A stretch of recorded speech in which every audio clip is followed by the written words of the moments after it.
Hi guys, masquera say.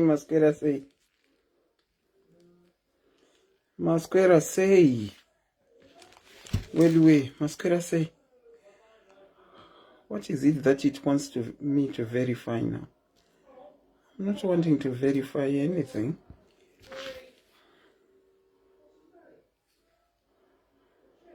Okay.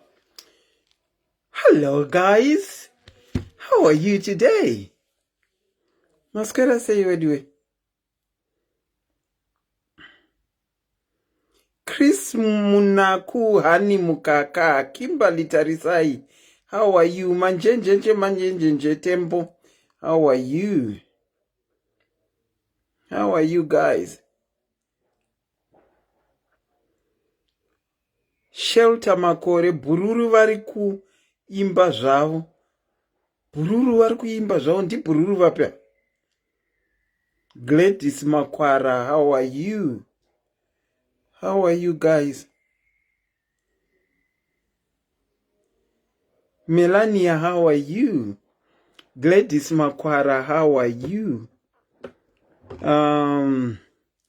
Ndokumbiro tiri paku moresana kudaika. If someone could kindly note the following numbers. It's 2 numbers. So I'll say the first number and then you write and then you write the second number. So it's first number and second number. So the first number is 44 77 48 33 0801. I'll repeat again. 44 77 48 33 0801 and 44 7 55 30 94 235. I'll repeat the second number. It's 44 7 55 30 94 235. Jimmy, do you want to come and say hi to my fellow Zimbabweans? No, I'm going. I'm in a rush. Okay. Oh, thank you, Tough. Nachida kukurakidza mwana wako ndinetsa. Aramba kuuya. Nachida kukurakidza mwana wako ndinetsa. 4235. Tough Chucks, thank you so much. Tough Chucks, thank you so much. Thank you so much. 3308 and 5530. Nasi tiri kuti 1 ana mufundisi. Tambotry kutextira mufundisi vaya, but ndikuona kuti he was last online around 10 to 10 in the morning, but I don't think anouya.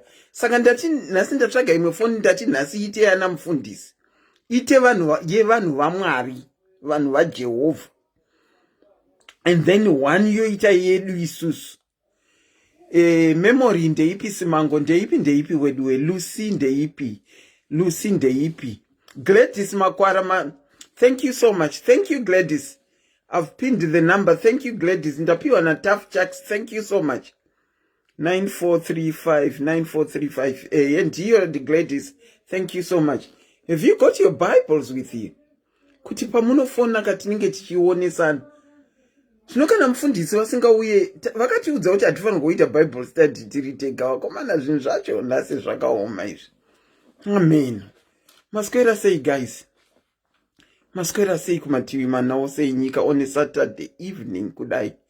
Nasi kune mheno inonzi bonfire here. Inoitwa musi wa5 but ma different towns anoita zviri different.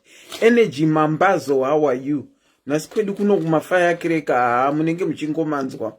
Monica Matemera, how are you, Monica? Ndeipi Masquera say, guys. Joyce Makuyana ndeipi. Vazhinji vanga vachishanda nhasi mangwana mune makazorolaka. Charlotte Chikosha ndeipi. Pamela Musindo ndeipi wedwe. Francisca Urayai ndeipi. Masquera sei ko vanhu vaMwari. Vanhu vaMwari Masquera sei. maswera sei pedzisai Jimmy ndeipi Jane wamiridza ndeipi weduwe imboti share weduwe imimi vanhu ka munongoda kunzwa zvinhu muri mega hamudi kushare please. Georgina Ndongwe ndeipi, Joy Muti ndeipi, manheru akanaka. Maswera sei guys? Maswera sei weduwe? Maswera sei? Imbondiudzai nzvimbo dzamuri tione kuti muri kupi nekupi. Imbondiudzai nzvimbo dzamuri tione kuti muri kupi nekupi. Imbondiudzai nzvimbo dzamuri. Anzi mabhaibheri atori nashelter makore, mabhaibheri atori nemadande mutande. Tsitsi enganai maswera sei? Diwe kwafema, how are you? Taridongo ndeipi, Rumbi Lerato, how are you? Pamela Musindo is saying she's in Cape Town. Chris Munaka akutoti pamavhesi kudhara. Tuli Kumalo ndeipi, Joyce Murapa adzi uri Cape Town. Edina Polokwane. Makadi Auntie Selina Ellen ndiripo, how are you? Sarah Nyoni, how are you? Barbara Mbidzo, how are you? Edith Dziva ndeipi, Sandra Ndudzo hanzi ndiri ku City of Reggae. Pane ari Rustenburg zita handina kuriona iro. Emily Magwenzi ndeipi, Tawanda arikuti ari ku Midrand kwanga kuine Haiti. Pane vamwe vati vari ku Brighton ku United Kingdom. Wow. Joy ndamhoreswa uri ku UK. Joy UK. Tsitsi enganai South Africa chipo hanzi ndiri ku City of Reggae. Joyce Makuyana Joburg. Georgina Ndongwe hanzi ndiri ku Randburg. Diwe kwafemanza, I'm watching from Cape Town. Sajo Kunjanja is in New York. Gladys Makwaranza, I'm in Aberoni. Ellen hanzi ndiri Port Elizabeth, I think. Pane vati vari Essex. PE ndekupiko ipapa. PE ndepi naiweduwe. Junior Bukose hanzi watching from Joburg. Flo Chikona Mombe Scotland. Okay. Energy Mambazo hanzi ndiri ku Kapa. Mary Mlilo hanzi ndiri Wales ku Cardiff uko. Fari Grace ari Australia. Wow. Australia, that's a sacrifice, no time difference. Maimangezi. Maswera sei. Tuli Kumalo hanzi ndiri ku Brighton. Alright. Hatfield, that's Fordshire. Ndiani ari ku Hatfield uyu? Pane vari Hatfield, vati vari Hatfield. Chris Munaku hanzi ndiri London. Okay. Edna hanzi ndiri Port Elizabeth. Hazvi arikuti ari ku South Africa ku Midrand uko kwaive neHaiti. Vanhu veHaiti vanenge vakati one day. Alright. Aiwa, vamwe vanozoti joinira havo pamberi. Anditi Cecilia hanzi ndiri ku hanzi Boxburg. I hope I've pronounced it well. Eugenie hanzi ndiri ku Port Elizabeth. Fiso Joburg. Linda watching from Harare. Okay. Inga, hello auntie, hello Murisei. Okay, let's get into our program. Mwano join Ramberi. Remember we had said we would come back with the topic on Tuesday. But ndazofunga kuti tikaita nhasi kunei. Mazuwana I'm slowly going back kubasa. Saka by the time yandinodzokawo pamwe brain dzinenge dzakoka isaka nemamwe matopics ka anoda brain dzakanyatsoungana uye dzakagara panzvimbo. Nhasi ndatiswere hangu ndiri kumba asi ndangari ndiri busy left right and center. Nhasi ndandiri busy zvisingaite left right and center. I've been on the go talking to you, my diaries. I've been on the go. Zvekuti ndatotadza kufonera back vese vanga vachida kutaura neni. Zvisinei.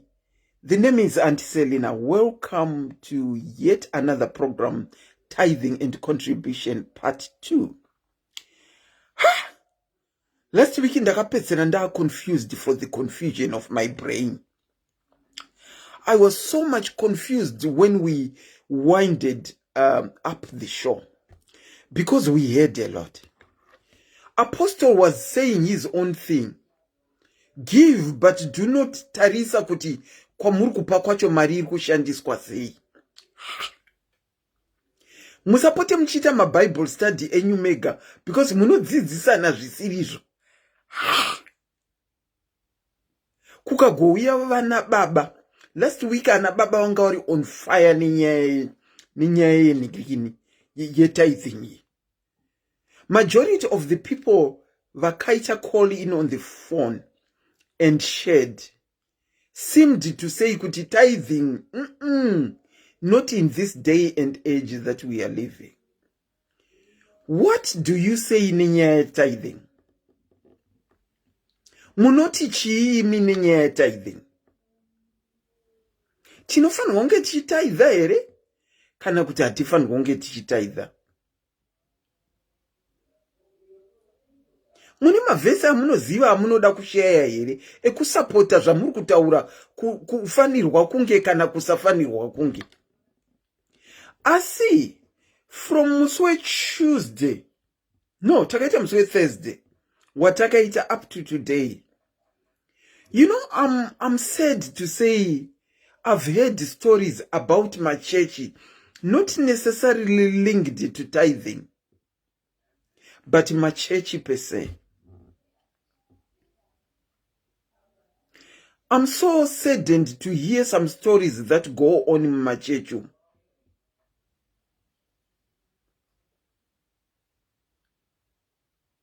I'm so saddened, honestly. I don't know whether to say it or not. I don't know whether to say the names of the churches. And chazondishoka worse. Ndechekuti churches dzacho dziri muno mu-England. I've heard some things about a church called End Times,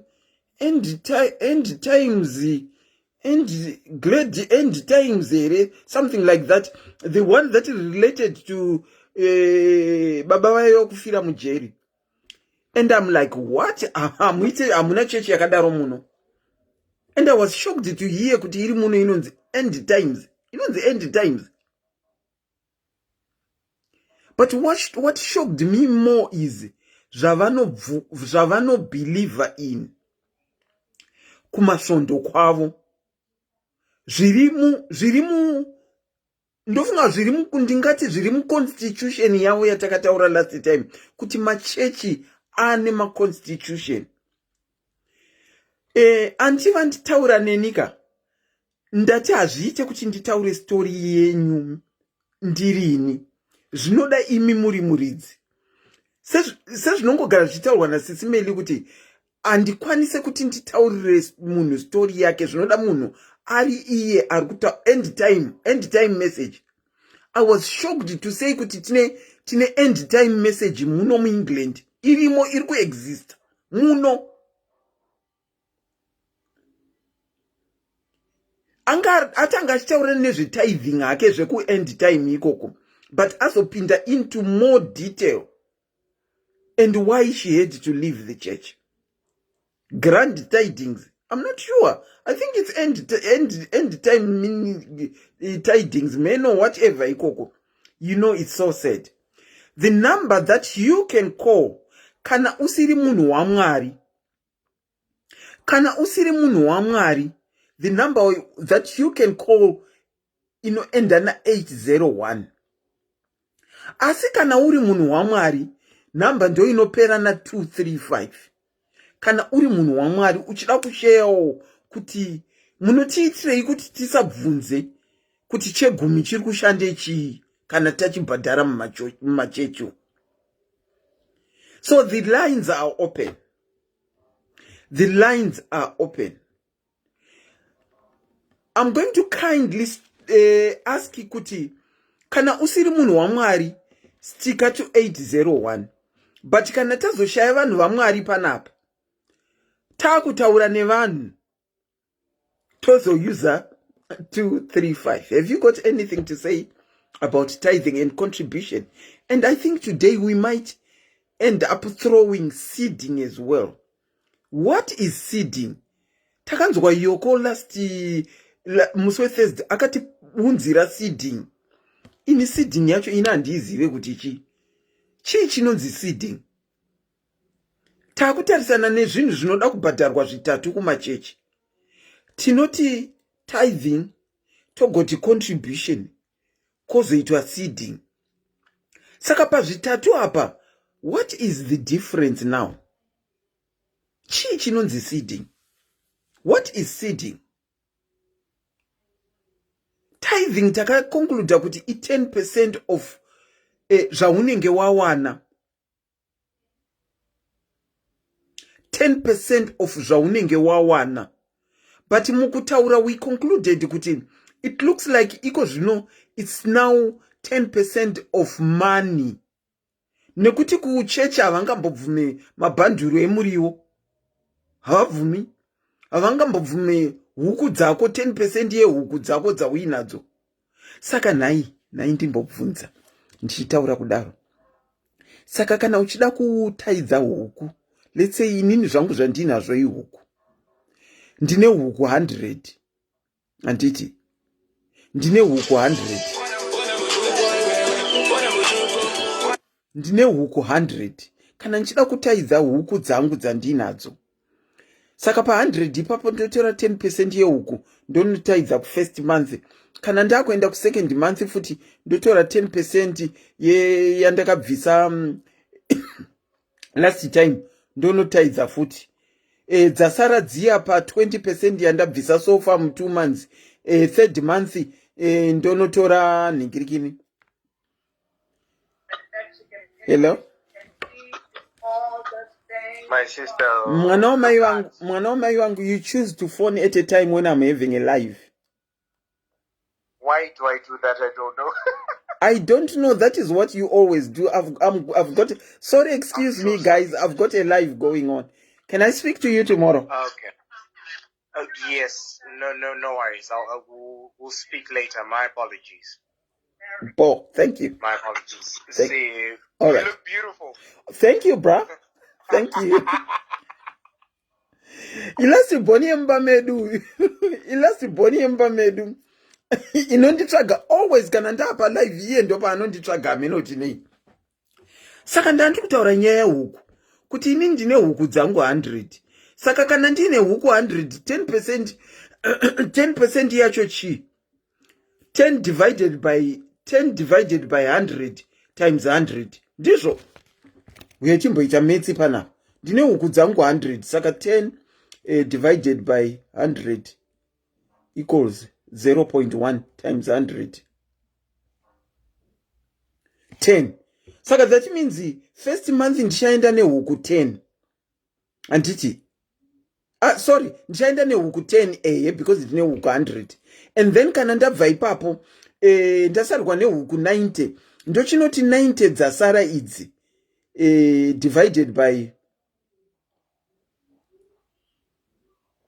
ndizvo times 90.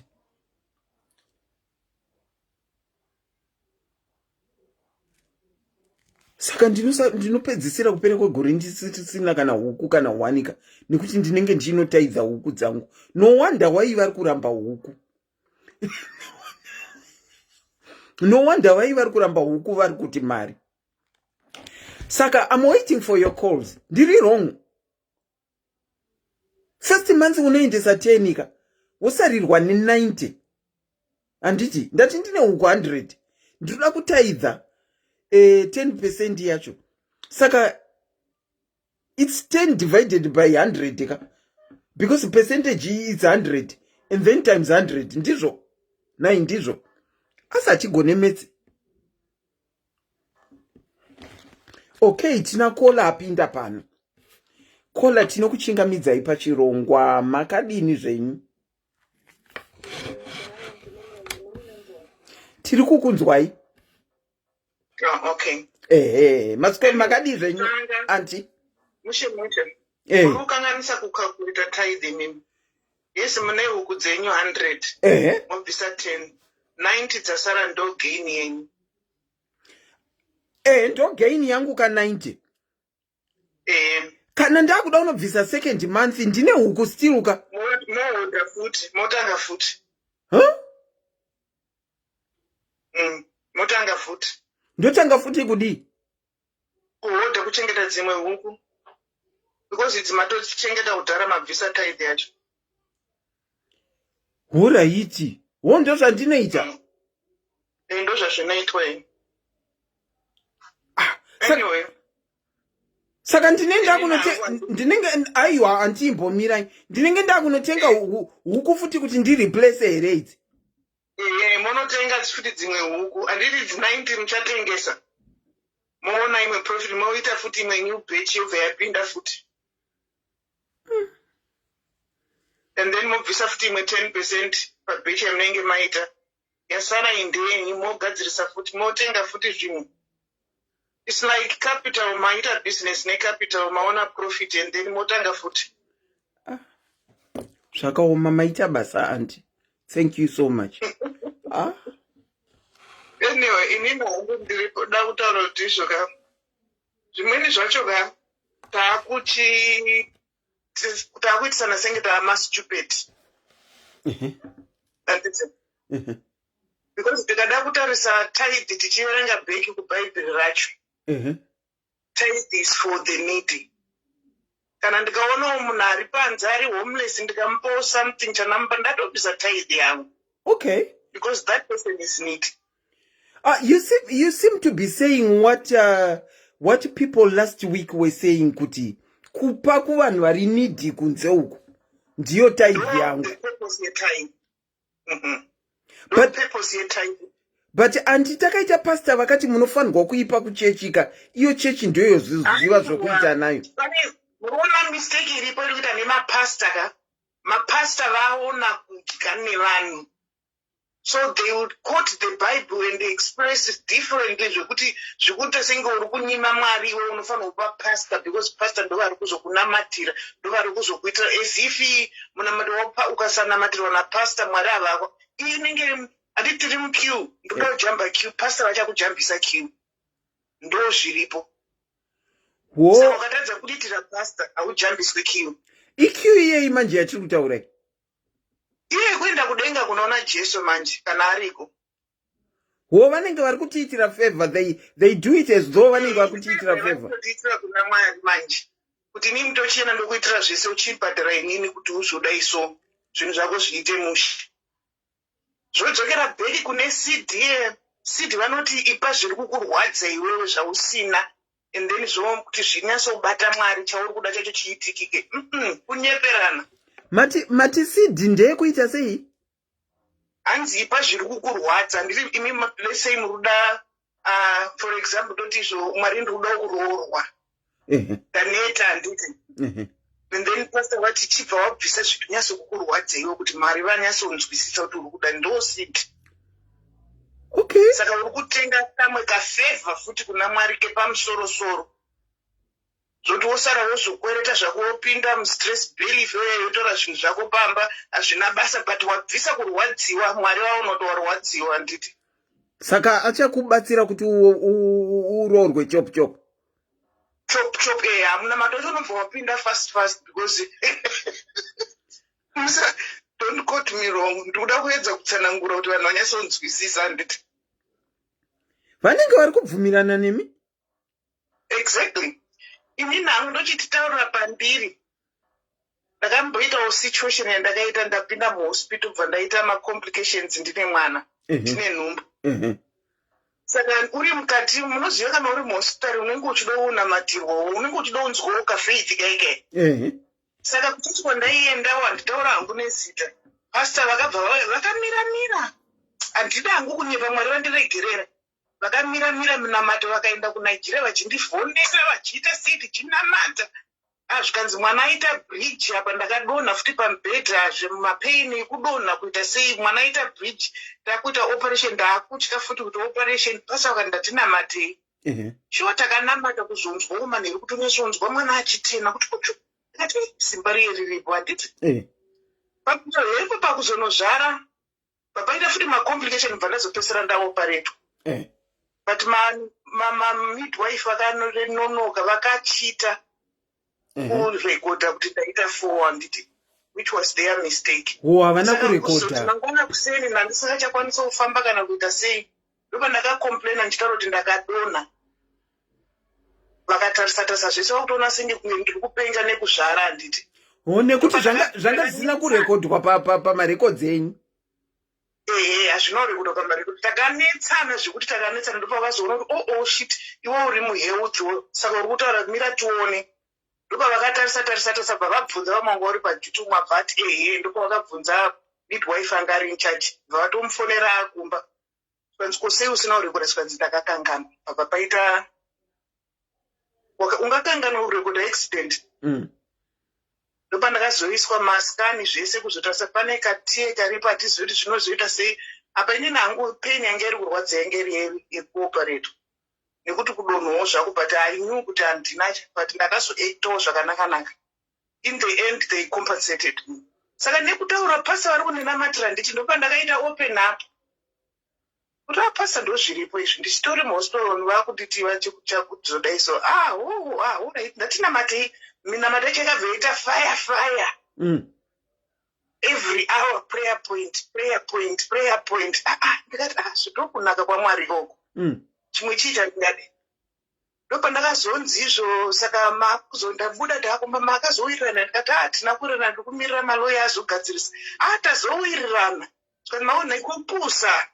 Ndopa ndakataura figa. Pastor bva vati kaka. Vatoti saka kana stand yechechi tokwanisa kutenga. Ini I think anti makambosheya nyaya yenyika. Makamboisheya zveshuwa.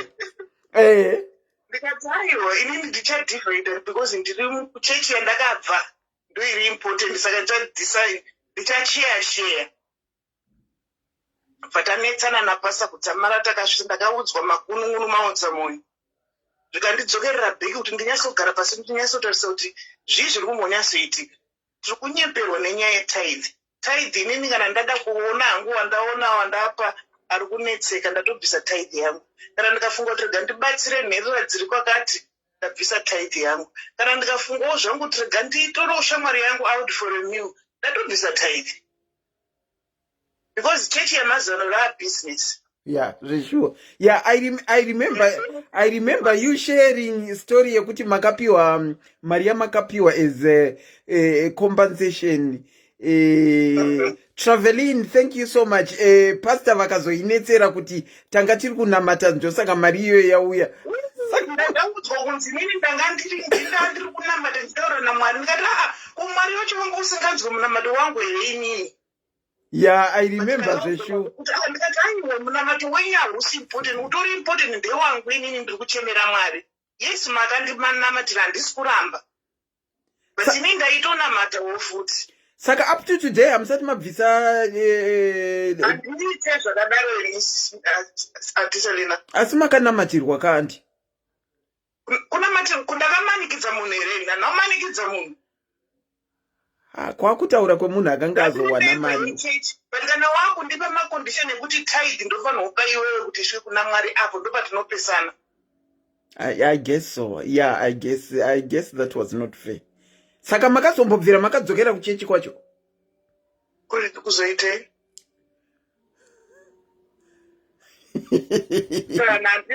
Anditombodzoka tinotombosangana anongowevha kungoti hello but unotoona kuwevha kwegodo kwekwe futi. Yeah. Kurwadzikana kuti unokora mari yese ukabva kuti zii zvako ende ganda rako rakatsvukira ende wakabva wazodai so wangosmaile wangoti Mwari makanaka so uchifamba zvako kasitetuke nyasha. Wakomana. Ungoruda ubvaruka hako kuseka uchingoti akomana Mwari tiitire nyasha so because mari yani yazokanganisa especially church because unotanga business usina capital. Chako kugona kutaura nekutaura kune vanhu kuti mari ipinde chete full stop. Yeah, ndizvozvo. Ende tikada kuti titarise bheki kuti Mwari wacho ariko here zvechokwadi. Because tine ma-close relatives vedu akafa kuti vaikunyatsokudza kuti kana ndikazoenda ndinozodzoka tozodai ndozokuudza zvakadai but musi wavakanyarara ndiyo nanhasi ndoziva. Saka kweseni chii chatinonyepererana. Murikuti andi ndiri kuti izvo tinonyanyonyeperana kuti izvo kana kuti kafa uchaenda kudenga nditi kuti kunyepa kuti kudenga kuri but hapana pane evidence here hatisati tese taenda kuchikoro chimwe chinoda evidence pane ane evidence here kuti izvo unoenda kudenga evidence yacho iri kupi irimo mubhaibheri iri mubhaibheri toda in evidence in real life yatiri ino iyi kana akamboendera akadzoka akakudzwa ndizvakadai so hapana handiti ndikutotsvaga bhaibheri rangowo zvangu munoverenga mastories ari mubhaibheri maindu bhaibheri rakanyorwawo nomumwe munhu rikazointerpretwa kuzoenda kushona zvikabva zvazochinja akanyora bhaibheri racho chairo chairo ndovane language yavanonzwisisa yedu yakazochinjwa ikachinjwa chinhu hwane chatinongofanira kudzita ndative vanhu vakanaka jesu tisaurayi tisaite senda tingofarai because life is too short you live and go zvekunyeperana kuti wozonaka bhadhara panapa hanzi mari yavo uri kubvisa tithe uri kuvaka imba yako kudenga akatenga stendi yacho ndiani ari kuziva kuti azodziwa waikoko ndiani hapana saka ngatisanyeperane ngatingoitai vanhu vakanaka tichinjoya life yedu tiri pasi pano ukaona asina urubatsira nemwoyo wako zvopera woenda tosiyana nezvechechi zvebhizinesi zvingatimbosiyana inazvo vanhu vanenge vari kudhisagiriya nemi munhingirikinumu zvamataura zvokupedzisira ina handikone kuzvidzokorodza vakazokutaura kuti ndikutoraramisa vana vangu neminamato saka anenge ane shungu dzekupa akaipa hako wega but at the end of the day kana tazosvika kumberi kwachoko hatizori wakaita sei ende tichazonoshamisika tasvika iko takutarisa kuti pasta vaiva vari kupa hatimbovaoni ako bishop vaiva vari kupa hatimbovaoni kwakutozongonoda haisandisetena tititese kunoko because mamusingaiti zvenyu zvekubvisa taiti but vamburi munhu akanaka ndozvinotarirwa namwari zvetaidhi nechichi zvazvitariswe kana as long as you're a good person that's all. Thank you so much for sharing anti maita basa asi mukazongodzokerawo mukanopa pakamari kaya here is the thing guys vari mucomment section kana uine zvekutaurawo the phone number is pinned below you can call and register your disagreements or register your contribution to the topic.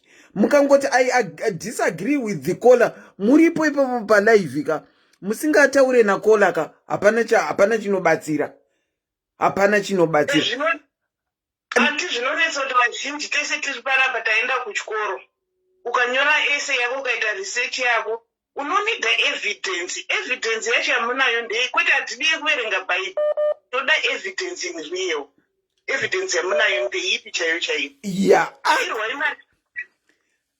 Caller, auntie, thank you so much for calling. Regani botora vamwe vanenge vakuda kutaura vachimaringe nezvamataura. Okay. A very good night to you, auntie. Thank you.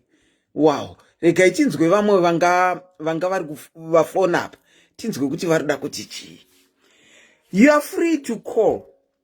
Okay, for now, let's use the other number if you want to call. If you want to call, hold on, caller. If you want to call and query what the caller is saying, because at satitana mfundisi, you can use the other number. Ndino kuchingamidza ipachirongwa SIS MELLY's diaries. Masquera say. Thank you, my tabas. Masquera say, baba. Tasquera ango kana masquera. Tasquera. Ne program nakitsa chose it's an eye opener inovhura maziso.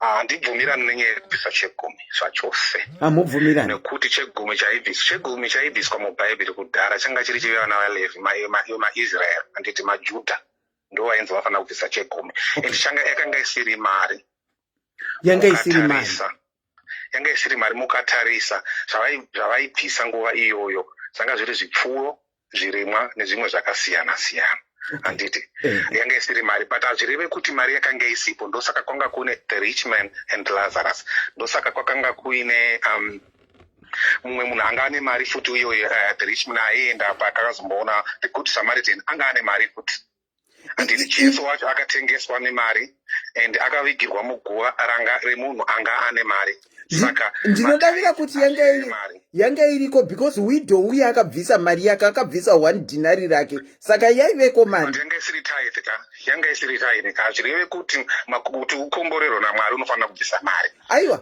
makomborero nezodzo zvaakutengeswa nematithes. Aiwa ndiri kutaurira kuti panguva yamati kwanga kuine mari iyi ndaitaurira kuti zvinoratidzika kuti mari yanga in use at that particular time. Yakanga iripo maona saka kumatsotsi mari iyoyi. Asi makambobvisawo matithe here nai baba? Ndakambobvisa matithe kakawanda kwe12 years hapana chakabuda ndakarohwa mari. Saka apa pamaibvisa maiziva kuti mari iri kushandiswa chii? Mapastors aingotenga mota dzakasiyana siyana. Vaitenga mota dzinodhura vachienda kumaholiday kuDubai and all that stuff ndo zvavaiita. Saka ndakazosanganawo neimwe vhesi iri mubhaibheri macho imomo, Deuteronomy 14 handiti ukaitsvaga Deuteronomy 14 kubva pavhesi 23 but inotaura wani kuti iwe idya matithes ako and tenga strong drink, tenga strong whiskey, sei isingaparidzwe nezvayo iyo. Mati Deuteronomy chii baba? 14 verse 23 29 makamboiverengawo? Mirai ndiitsvage nhasi ndinotoita zvekusumuka chaizvo kuti ndinyatsoona because maziso acho ndinenge mati vhesi chapter 14 vhesi chii? Verse 23 to 29 yaDeuteronomy 23 inonotangira pakuti eat the tithe of your grain. Ndozvabva yabva yatanga itaura kuti idyaka iwewe tithe yegrain yako anzi Deuteronomy chapter 14. Vhurai mabhaibheri yenyu mungazoti ningirikini baba vatipa isiriyo. Ndiri kuverenga ndakasumuka ndokuti ndione ina handichanyatsoone. Magirazi ndekungochikairisa chete haazi ekuverenga uchikairisa. Hanzi eat the tithe of your grain, new wine and oil, and the firstborn of your heads and flocks in the presence of the Lord your God at the place he will choose as a dwelling for his name, so that you may learn to revere the Lord your God always. Hanzi idyai matithe enyu. Ndozvairi kutaura but hakuna munhu wekuchechi anotora timutora yemari anoparidza nhingi iyoyo. Hapana akamboiparidza kuti imi mbodyaiwo matithes enyu nounenge washanda yo 10% mboirova. Hapana, mukaramba muchidzika nayo handiti iyoyi muchidzika nayo inotitengesa izvozvo zvacho zvangochifanira kuuya kuzobvisa zvirimwa izvozvo tengesa 26 inobva yati use the silver to buy whatever you like handiti watengesa zvinhu zvematithes zvacho cattle, sheep, wine handiti and or other fermented drink haisi raspberry, fermented drink whiskey, wine kairi kutaurwa iyi isingaparidzwe nezvayo iyi pakukolekta matithes. I'll be honest with you, Baba. This is the first time that I'm hearing this verse. I've never heard it before. Never. Because inovharidzwa vanhu kuti vasadye because inotaura kuti idya matithes ako acho kana kuri kunzi constitution yacho isitofanira kuiteedzera iyo kai iri before Malachi. Deuteronomy 14:20 yandakupa iri before Malachi kai zakanzi constitution yacho itofanira kuiteedzera kusei tisingabvumira kuzodya matithes edu zonzi we are robbing God but ichitaura kuti idya and tenga fermented drink azonzi tenga raspberry kana orange juice cup but fermented and fermented drink inoreve handiti maona ina handisandamboinzwa kana painotaurwa handisandamboinzwa.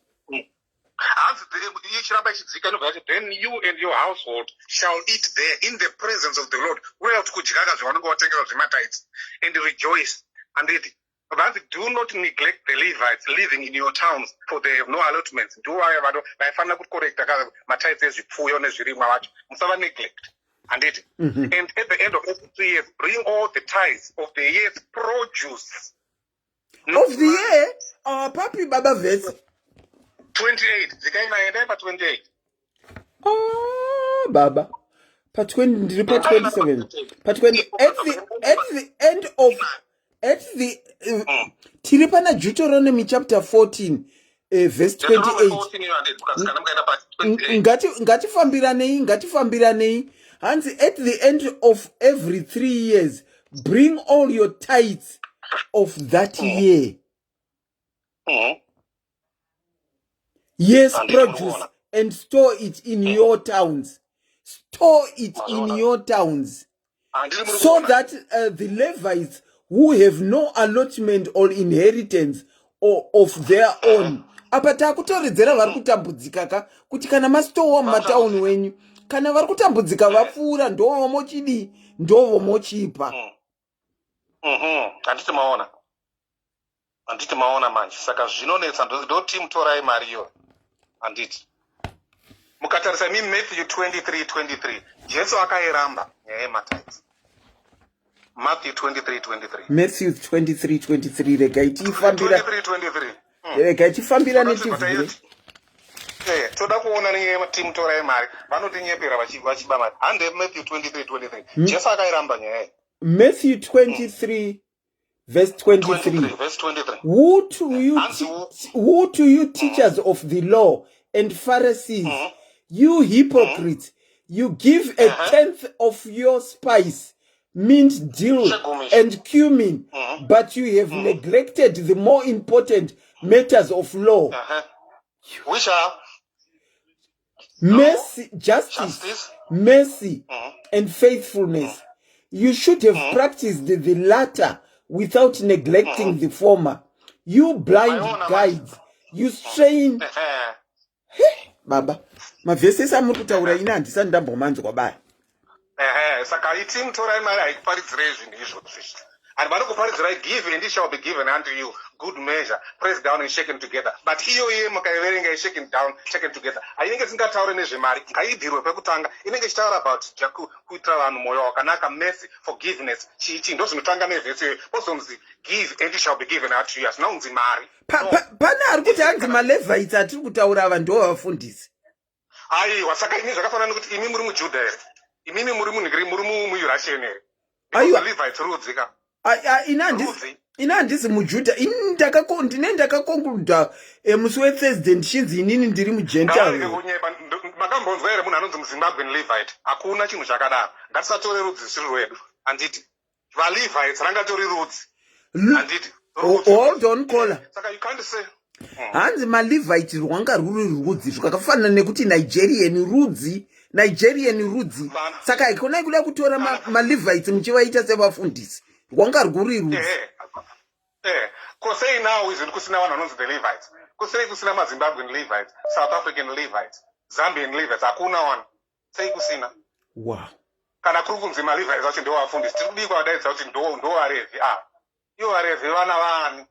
Tikarazodigara ichida kuzitarisa. Saka ngatirege kuda kukambira mascriptures. Hatisi kuti mari haidiwe muchechi. 6-4 I'll come back to you. Handiti. Mukozitarisa nyaya yeseed yamava muchitaura nayo nezvayo yeye. Seed hazvireve mari. Chinhu chaunodyara in life. Ndosaka muchinzwa Jesu wacho akatomboita the parable of the seed and the sower. Zvaisareva mari. Parable of the seed and the sower haireve mari. Zvinongoreva kuti kana iwe ukaparidzira munhu shoko rere uri munhu ukaticha mwana iwe wako uchaija achikura uchimupa the seed of love and forgiveness. Izvozvo zvakanaka. Ndo seed. Uchiparidzira munhu shoko ramari iseed. Handiti. Zvakawanda uchitira vanhu life yako iwewe is a seed to someone else. Seed does not mean money, but prosperity gospel ndiyo yakachinja. Ndoda kuti munyore mapastors aya pasi anoparidza nezvinhu against zvinhu izvozvo. Pastor Abel Damina, Abel Damina. Damina. Yeah, Pastor Abel Damina, Abel Damina. Moti space mukaenda paYouTube moti tithing. Akaiparidza nyaya iyoyi. Okay. Kozeta mwana unzi Daddy Freeze. Moti tithing futi. Akaiparidza nyaya daddy chairs in daddy. Space freeze yekufreeza. Moti tithing. Okay. Iripo futi akaibata nyaya iyoyi. Koita Justin Peters. Tithing. Akaibata futi tithing iyoyi. Hakuna zvinhu zvakadaro. Saka varipo mapasta akawanda ari kuparidza zvinhu izvozvo. But vari kutupa vachiatama. Mukaenda unoona vandakupa vachagona kukuvhurai maziso nenyaya yetithing. Tithing haisi mari. mapastors akutenga maprivate jet achienda kumaholidays iwo achigaidwa nemari dzacho dzochoita mabodyguards wonzi iwewe aiwa iwewe huya kuchechi ubvise mari yako uchatsengetwa nemweya mutsvene asi iye ane mabodyguards ende kuti usvikire paari kuti utaure naye haukwanisi kutaura naye because akagaidwa nemabodyguards nemari idzodzo oti ame businessman onzi tap into my anointing kusei anointing yakutengeswa. Baba, pane chamataura about seed kuti haizi mari chatondivhurawo maziso izvozvo. A seed is a seed. Saka kana vachiti uyai neseed renyu, why can't we go nembeu yechibage? Azviite izvozvo. Seed racho iwo mapastor acho haapractice seed havaende kunoevangeliza. So zvinonzi imimi vana vesangano ndosaka mazuva ano makunzwa akaona nonzi vana vesangano vana vapapa kana makunzwa kuti man of God kunge zvinonzi isusu hatisi maman of God iwo chete ndiwo maman of God yet we are created in the same image of God. Seed kureva kuti even kuparidza shoko raMwari that's a seed. Munhu iye akareceiva seed iroro richakura maari agofaridzira vamwe vanhu. But hatingati ese chinongoti seed chete mubhaibheri chese it means money. Saka Jesu akafirei. Ayo mavhesi andakupai aripo nevanhu vandakupai avo vari kuparidza about that vari kuatakwa left right and center. Even imwe inonzi church reality check. They talk about these things. You know? Wow. Vanhu vanzwa kubirwa mari. Unonzi wochengeta pasta kana pasta vachiuya thanksgiving free will pasta ngavapiwe mari. Yes, free will I know free will offering. Pasta ngavapiwe mari vanotengerwa matowels anodhura mahotels anodhura nemari yako iyo yeti vabereki vako haumbowaitira zvinhu zvakadaro. Unzi you are now my spiritual father. Pane imwe inonzi spiritual father. Oh, ningi ndi spiritual father. Tina one spiritual father. One. Not vese ma spiritual father. Saka nyaya yematai tinoonesa kuti mubhaibheri chamukatarisa imomomo Abraham haana kubvisa. Anditi akanzi akabvisa yeko naMelchizedek, but Melchizedek ndiani? Muprista mukuru. Melchizedek ndiye Jesu wachoka. He has no beginning and no end. Ko Noah haana kubvisa matai. Anditi David haana kubvisa matai. You know, vasikana the 10 virgins havana kubvisa matai. Anditi Marita naMartha havana kubvisa matai. Anditi chikutarisa vanhu vacho vese vari mubhaibheri hapana akambobvisa nekuti hazvina kukosha. Zvakanzi you are neglecting the weightier matters of the law, Matthew 23:23. Yet they don't want to preach about it. Ivo vari kuti unovapa mari, zvavanoita nemari yacho hazvine inewe. Excuse me, vabereki vangu need mari. The orphans, the widows, the motherless, they need the money. Kupa mari chaito charity, they need money. Vanhu vari kungochupika kumba ma-street kids aya, they need money. Saka ndo contribution yangu Auntie Selina. Okay, mati Deuteronomy chapter 14 verse yani iya yataverenga 23 to 29. 23 to 29. Okay, thank you so much Baba Maita basa. Tatenda. Tinotenda. Tinotenda. Wow. Seed, seed izvi ndandisina kumbozvifungawo. Kuti a seed is a seed. It can be nothing but a seed. And a seed can never turn into money unless it's sold. But the word seed itself is a seed. Saka apa it got me thinking for sure. Thank you so much Baba and a very good night to you. Bye. Pane vari kuti Auntie Selina hamuna mafoni tu here. Ndinawo mafoni ari pinned ndati ngati use yese until we have a man of God. Then we give them number dzinopera na 4235 ndodzo wofona. Number dzinopera na 4235 ndati ndedza ana apostle ana pastor. But for now you can call in until we have a man of God. Ndinokuchingamidzai pachirongwa makadini? Makandihenyu Auntie Selina. Tiripo ndatoti paita man of God, prophet na prophetess ka. Aiwa, hatisikana tifoda kukwatiri isusu vaisiri vanhu vamwari, hatimateye vasiri vanhu vamwari. Andindo zvakatauruka last week kunzi kana muchingoti vanhu vamwari saka tiri vanhu vani.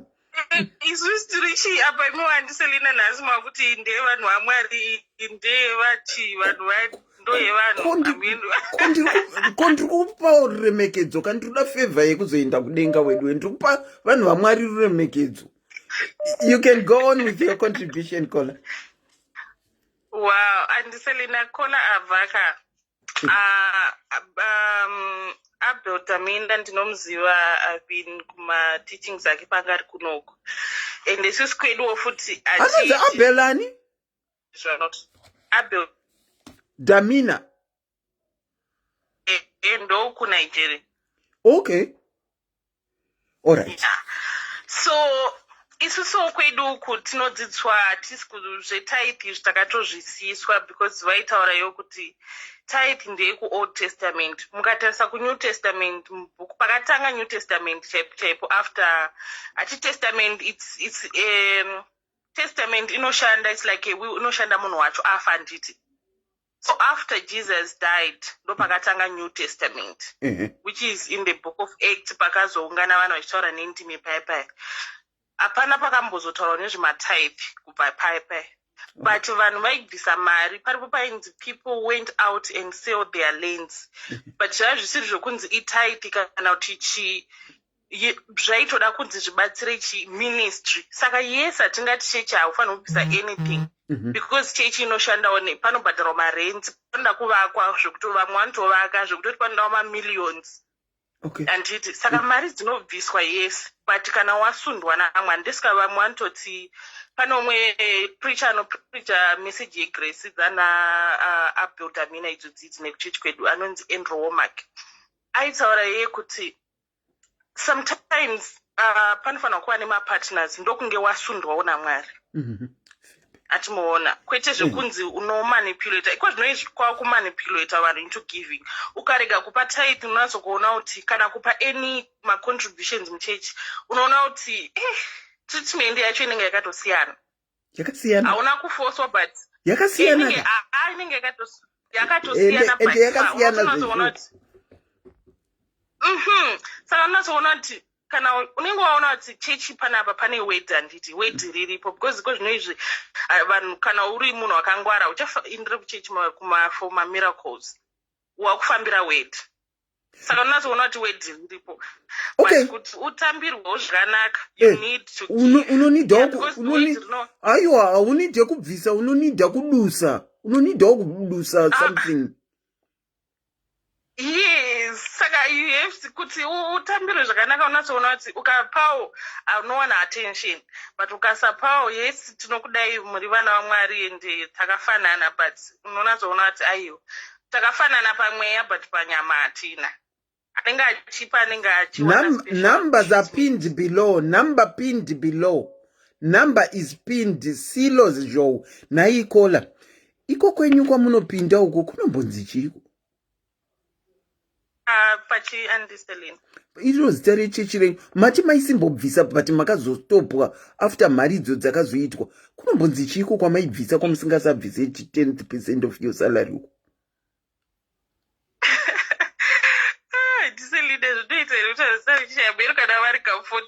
aiwa izita rechechi kandozvavanoita komuri kuri wandisirei handito zviri kuitika uchechi kuti hamuchabvise henyu nekuti makazarurirwa naMwari mukaverenga bhuku dzvene zvikakurakidzai mavhesi ekuti hapasisina nidhi yekubvisa.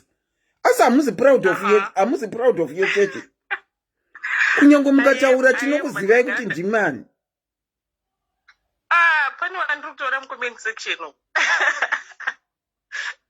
Pane vandiri kuona. Aiwa kana musiri comfortable it's okay musataure henyu. Asi maitombobvisa henyu mataiti. Yes, taitombobvisa andiselina ndaitombobvisa and vakabva vazoti really guys, you know, sometimes unokora pashoko I didn't know. So semunhu angari munhu angari after money zveshuwa I don't think kuti nyange dei vakazowana that revelation yokuti musabvisa matithe vaingonyarara ndizvozvo atimukuona. Saka I'm really proud of our church kuti zveshuwa mari inodiwa yes but hatisi kunyepe. Unoudzwa zviri pachena kana vanayo kuti neprogram yakadai anayo ngabvisi kwete kuti momanipulata mopiwa fee yekunzi ukasabvisa hamena hako Mwari akazodai anani anasofia vakabida Mwari zvikazodai. No, it's not zvokuti vanhu vanomanipulata. Wow, vakomana. Yeah. And then okay, go on. Taura henyu. Ndaida kungotaura kolambo taura chiti I doubt even kana Mwari ariko. Chandoda kungotaura hanzi benzi rakati Mwari hakuna. Kungokwesena but kana Mwari wacho Bible racho nawo vanototuka kuti topoka nepatime aitoti you foolish Galatians. Kureva kuti anenge aona kuti munhu aita zvinhu vanhu vaita zviri foolish. Saka kolaka it's not me. that Bible rinototaura also kuti benzi ndo rakati Mwari hakuna. Just here questioning God. That's wrong. And she knows. Iye anotozviziva. Mukaenda kubhuku raRomans chapter 1 inototaura kuti munhu wese anoziva kuti Mwari ariko. Chero asati amboudzwa kunzi ariko anotongoziva through the creations. Saka ngasa I don't know what to say. Ini handiti hako. Asi here is my caller. Here is my thing caller. We all have different faiths.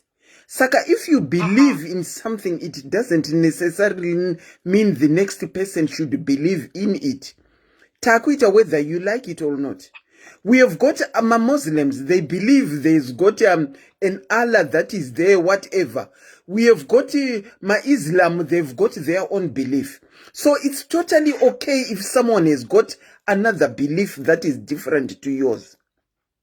We just need to... And Selena, there's a difference between kuti I'm not a Christian, I'm not a Muslim. I believe in that. But here we are talking about God. Ma Muslim kana achiti kuna Mwari vanozwa ndi akatosika udenga nenyika. And we are talking about the same God. Tinangosiyana edu zvitendero zvedu. Vanobhilivha in aiwa pane vasingabhilivhe in zvatinobhilivha isusu. Ndikuchaya kufunga kuti vanonzi chii? MaHindu. Ningati MaHindu here. Or yeah, take for example MaHindu. They've got their own gods. Saka, should we tinofanirwa kuva ndingati kudiko tinofanirwa kuva kunge chiboyekana nawo here because vane belief yavo iyo yavanobhelieve. That's different. And ndopandiri kuti Muslim anotoziva kuti Mwari variko. MaHindu iwawo anotoziva kuti Mwari ariko. Though vanenge vachiti Mwari anomanifesta in different types. Ndopaanozogadzira zvinhu ndechefuma ichi ndechefamily ichi ndechemakore ichi ndechechi, but they know deep inside their heart they know kuti God exists. Saka uye achitaura nezvemabelief uye ari kutaura nezvaMwari. Unoziva kuti Europe vazhinji havabhelieve. Do you know? We are talking about God. Yes. Munhu wese akuziva kuti Mwari ariko, kungodhinaya zvavo kunyebera ikoko. But everyone knows that God exists. Ndiri kukuudza kuti varungu ndinaye wandakagara naye muno mukange makagara. I don't want to use the word rekuti vanokuudzai kuti that's bull whatever. It's not everyone. That is what I'm telling you. Africa, yes. Africa, everyone believes that. Africa, yes. Europe, most of them don't. They do believe that is what you think. They do believe. Do you know them? Have you ever seen them? Have you ever dined with them? That is what you think. You know, I'm an atheist. Europe is full of atheists. They don't believe. Yes, those people, they know. They know what God exists. How do you know? If you caller. Uchiona Auntie Selina vari panapa. Do you know what Auntie Selina believes? Uchindiona ndakadai. Do you know what I believe? Auntie Selina tirikuwirana but tirikungo njengana padiki. Ndirikuti vanhu vane mabeliefs akasiyana nditi. But kana takutaura Mwari the creator, everyone knows that he exists. No pananchikupa example. Caller, I'm disputing with you using the word everyone. But it's the truth. Romans 1 inototaura kuti munhu wese anoziva. Are we saying takuti Bible nonyepa here? Caller, it's your truth. It's your truth. It's because of what you believe. Zvakafanana nekuti vanhu vese vanoziva chivanhu. It's not everyone who knows chivanhu. It's your truth thinking that everyone believes. But let me rest assure you not everyone believes. I repeat, not everyone believes. But everyone knows. And They may not believe it, but everyone knows. That's my ndopane point yangu and selling. I'm not saying everyone know, but everyone knows deep inside their hearts God exists. But vanhu vasinga believe in it, but vanozviziva. I might know that there are Indians in India, but have never seen them. I might know. Saka knowing and believing is totally different things. I might know. I might know kuti ku Zimbabwe hunoshaika. I might know. But do I believe kuti hunoshaika zveshuwa? I don't know. I don't know kuti hunoshaika zveshuwa here. Saka knowing and believing are totally two different things.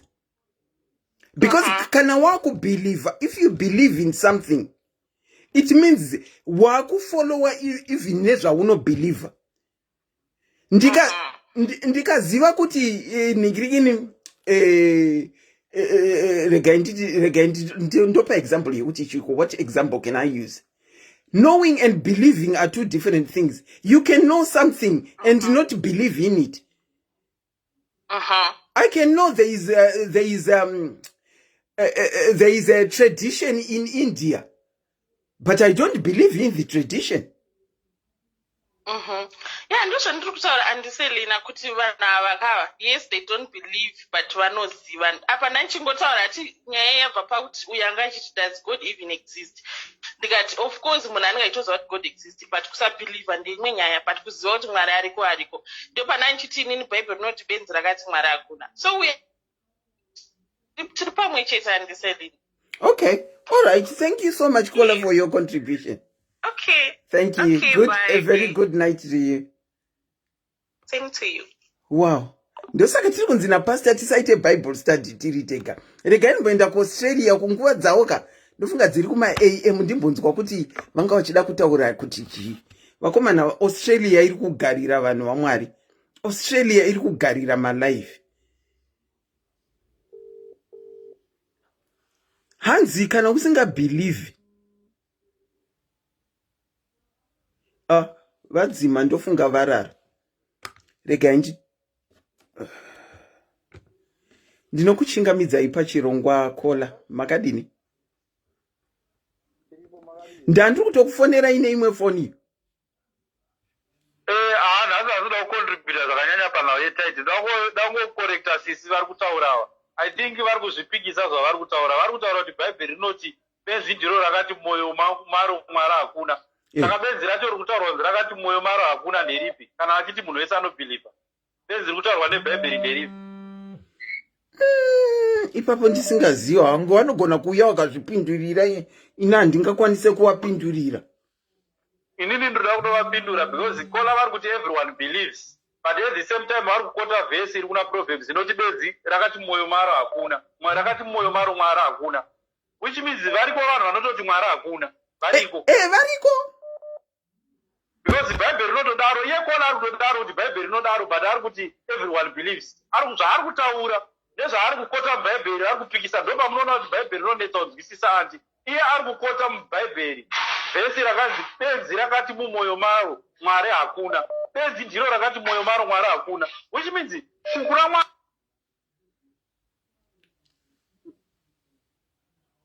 Kola, ndaita mistake. Ndakata wanga waripo ndichitora yenyu. I'll call you back, Kola vanoperana 2-3. Sorry about that. I'll call you back just now. Sorry, ndakukatai by mistake. Akomana, nasi ndine phone tu kandringomanyuva. Taura yenyu. I was just trying to clarify panhau yaKola ari kubva kuti hanzi vanhu vese vanobhiliva. Kuti no, Kola, not everyone believes. Okay. Because Kola ari kukota Bhaibheri, ndafara kuti ari kukota Bhaibheri, but haasi kunzwisisa zvaari kukota. Ndopaipo patinotaura kuti Bhaibheri rinogona kuriverenga ukatadza kurinzwisisa. Because Kola ari kuita nharo nemi kuti no, everyone knows. But at the same time, ari kuenda nokota Bhaibheri kutaura kuti benzi rakati mumwoyo maro Mwari hakuna, which means kuna Mwari kune vanhu vasingabvuma kuti Mwari ariko, but Mwari anovati vanhu ivavo mapenzi. Asi Paul ari kutoti no Mwari, munhu wese anobhilivha kuti muriko, akuzvipikisa futi. Handiti mabona. But Mwari ari kutotaura ega kuti variko vasingabhilivhi, variko. Maita basa matibatsira. Ndofunga nini ndisingasanzwisisewo zvaari kutaura zvacho Kola.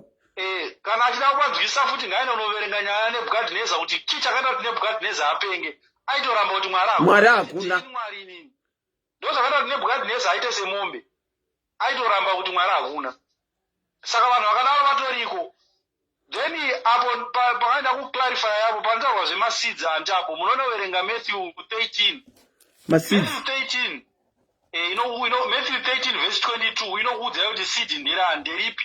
Uyezve Genesis 1 verse 28 inotaura kuti seed nderipi, because Genesis 1 verse 28 inoti be fruitful and multiply. Then Matthew 1 verse 13 verse 22 inotaura zveparable of the seed inotaurwa naJesu. Jesu obva adudzira kuti mbeu yacho ndeipi, chii chinonzi mbeu. Panonzi be fruitful and multiply. Ndo zvamuri kuita zvakafanana nezvamuri kuita izvezvizvi, because the Bible inoti where 2 or 3 are gathered in my name, inini ndiripo pakati pavo. Like now we are gathered in the name of the Lord. Kurova kuti Mwari ari pakati pedu. We are multiplying here. No seed chitori maseed isusu, imimi nenitori maseed. We are multiplying. Zvatiri kutoita mumwe munhu anotendeuka achitouka kuna Mwari. Handiti mabona. Okay. So this is what Jesus is saying, kuti iwewe utori seed. Shoko raunobuditsa uchitiparidza uchiverenga Bible ramukuverenga ipapo anti. It's a seed that you are planting in other people. Just like you now, mamuchiti vhesi rasandamboriona, vhesi rasandamboriverenga. Already we are now multiplying. Munhu akuudza izvozvo nemi maziziya. Makutomultiply, makutotora vhesi iroro makutoriziya, muchandoudzawo futi Mwari panext penyu asati ariziya. Zveshuru. Ndapaona Kola. Anotaurwa naMwari kunzi be fruitful and multiply ipapo. Ndo multiplication yataurwa naMwari, because Mwari ane vanhu vaakatoisa kare mumaoko aSatani, makaverenga Bhaibheri zvirimo varipo vanhu vakatoiswa. Iyo Matthew 13 inozvitaura iyoyo. Varipo vanhu vasingatozofika vakabhilivha kuti kuna Mwari kudenga. Vakatoiswa mari mumaoko aSatani kare. Ndiri kuona Kaini, I would love to know where you are. Uri kuti vari kuno kwandinogara havatodi kana kuzvinzwa. Yes. I would love to know where you are. Andi vakawanda varungu, kana munhu achida kuona varungu ngaangojoina wani gurupu rekuAmerica anotaura kuti thank you Lord, aone response dzinopindwa nevarungu vari kuAmerica. Ngaangoenda pagurupu rine maAmericans onotaura kuti thank you God is wonderful, uone kuti maresponse anobva kuvarungu kuti anoti chii. Kaini uri UK, ndokwandiri kutaura. Inini I'm talking about UK. Ndo yandiri kutaura kuti variko vasingatodi kana kunzwa, vasingatobhilivhi. Kwandiri inini, kwandinogara inini, machechi atenwa into mabhawa. Kuita bhawa kuri kutengesa chairo, rigototengwa rigotokonvertwa into bhawa. Nekuti havadi kuzvinzwa. Will Smith is an atheist. Kana akatotendoka manje. But Will Smith is an atheist. Handi mazono. Will Smith wanoziya. Ngavaverenge history yake. Will Smith na Tom Cruise vakatozochinja vakuenda kunonzi Scientology. Amene yomwe ubelieve in science inonzi Scientology. Religion futi. Tom Cruise ndiyo wandaiziva hangu. Will Smith andisandambomunzwa. Na Will Smith futi vakuscientology ikoko kumazuva ano. Vanga vari ma-atheist, vakabva ku-atheist vakaenda ku-Scientology kwavave ikoko. Handi mazoona. Saka vanhu vakadaro variko. Then nawedu chegumiyo iyo chegumi takairamba haiyoruzikana nemunhu wese kuti chegumi hapana, kungorwa na bhegi chete, kungopusisana. Paipa ndotaura naPassion Java unzi bvuma upusa. Ndo kupusiswa chete ikoko, hapana zvimwe zvese kunyeberana. Wow. Njada zvimwe zvese njada. Vaita basa. Thank you so much Kola for calling. Tichakonfuse katikati baba. Tikashedza ana pastor kuti vati ningirikire. Regai ndidzokere futi ku Australia timbonzwa. Ndinokuchingamidzai pachirongwa, makadii Kola? Ndinofara antiselina makadii. Tiripo edi bvai mangoti bvu kupinda munyaya yacho. ndoda kutongopinda ini ndachida kutaura mbotaura baba vangu achitaura zvemasidzi vaivaya vataurawo scripture reference yandanga ndichida kutaura nezvayo pavari kutaura nezva Abraham achipiwa tithe achipa Melchizedek tithe.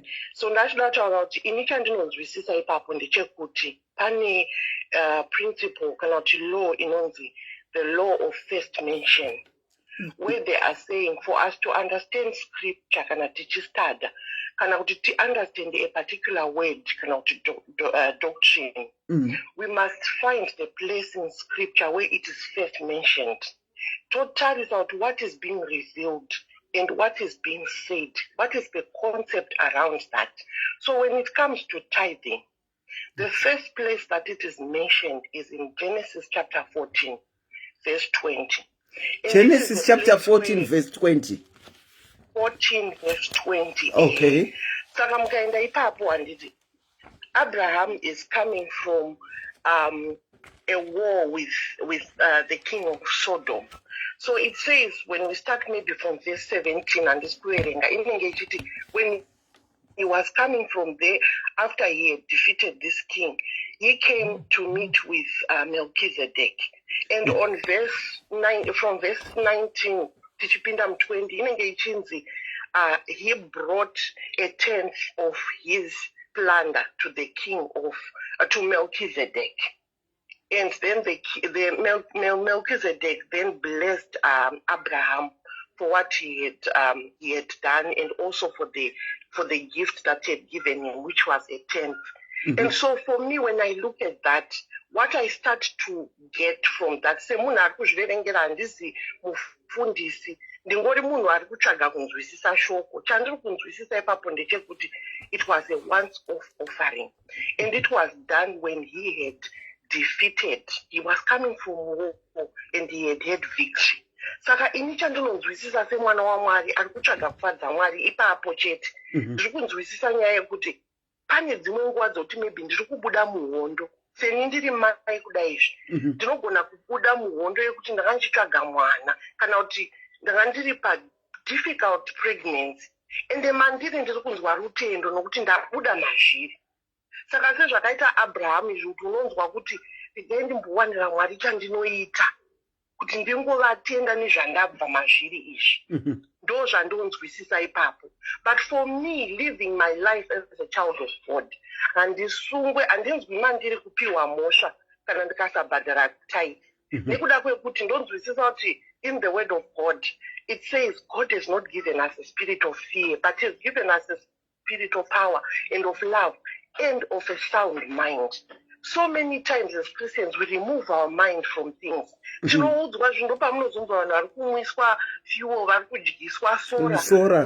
our minds. And there's no doubt it appear as if and that is the thing that makes so many other people, especially from developed countries, wonder they tend to shun away from religion because and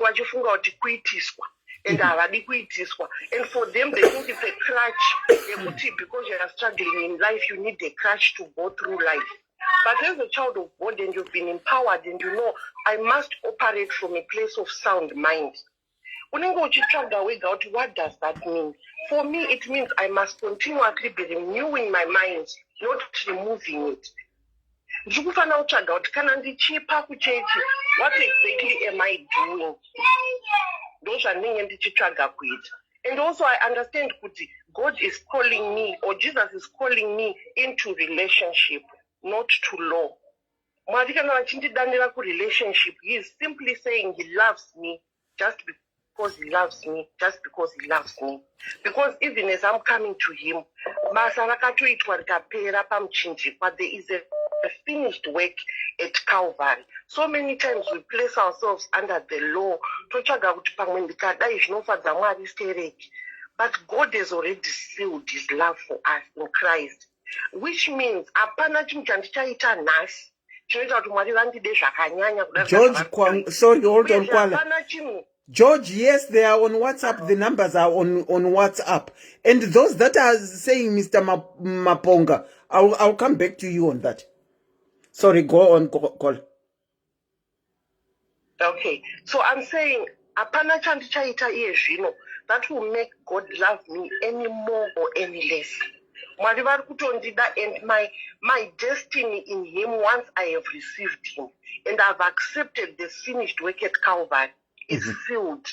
Hapasisina zvandichazoita zvichaita kuti vanyanyise kundida, saka handinzwe ndichizvinzwa kuti ndofanira kuti kana zvinhu zvakaoma mumba ndofanira kuti nditithe. Chandinotonzwisisa ndechekuti it's a relationship. Ndogona kutoenda kuna Mwari kuti Mwari, zvinhu zvakatondiomera muno mumba, handina mari, kana kuti ndoona mumwe munhu ari kutambura out there, and I say I want to meet that need. And I think that is what God blesses more than me just seeking to say chero zvakaoma ngandibhadhare type. Nekuti kana tikatotanga kudero ndopatinotanga kuita border on abuse, where we begin to see machurches achita zvinhu zvekuti you say but vanhu varimo havasi kuzviona here. Right now kuZimbabwe tine maprophets akawanda who've enriched themselves, and vanhu vanoramba vachienda kuchechi ikoko year after year. You have your own issues kuti uri kustruggle utozoti mari ichabvepi yekuti ndifidhe vana munomba.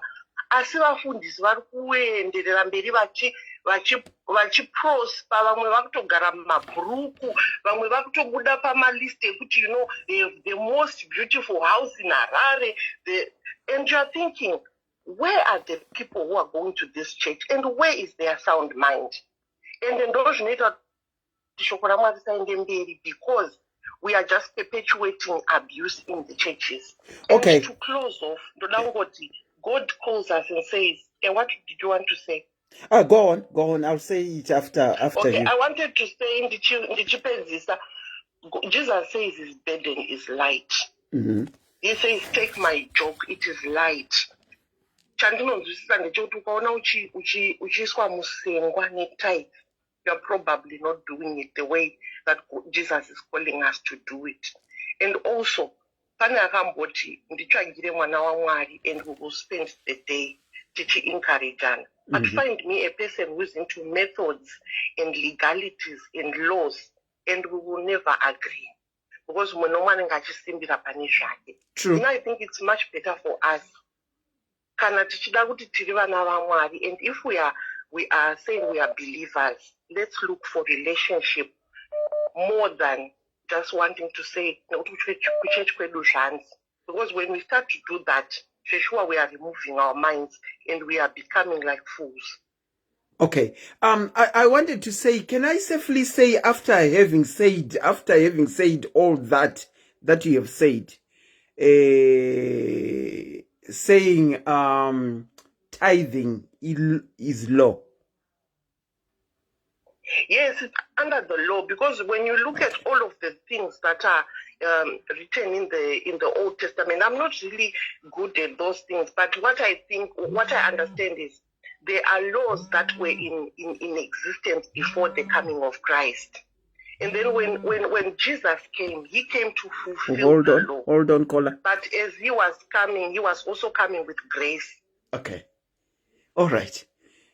Ndapabata inini pandanyanyobata is from what you have said kuti tithing it's law. Let's concentrate. I think zvambotaurwa navamwe baba wekuti building my relationships apa. Pane baba wambozvitaura zviri kuna Deuteronomy uko. Thank you so much for contributing, caller.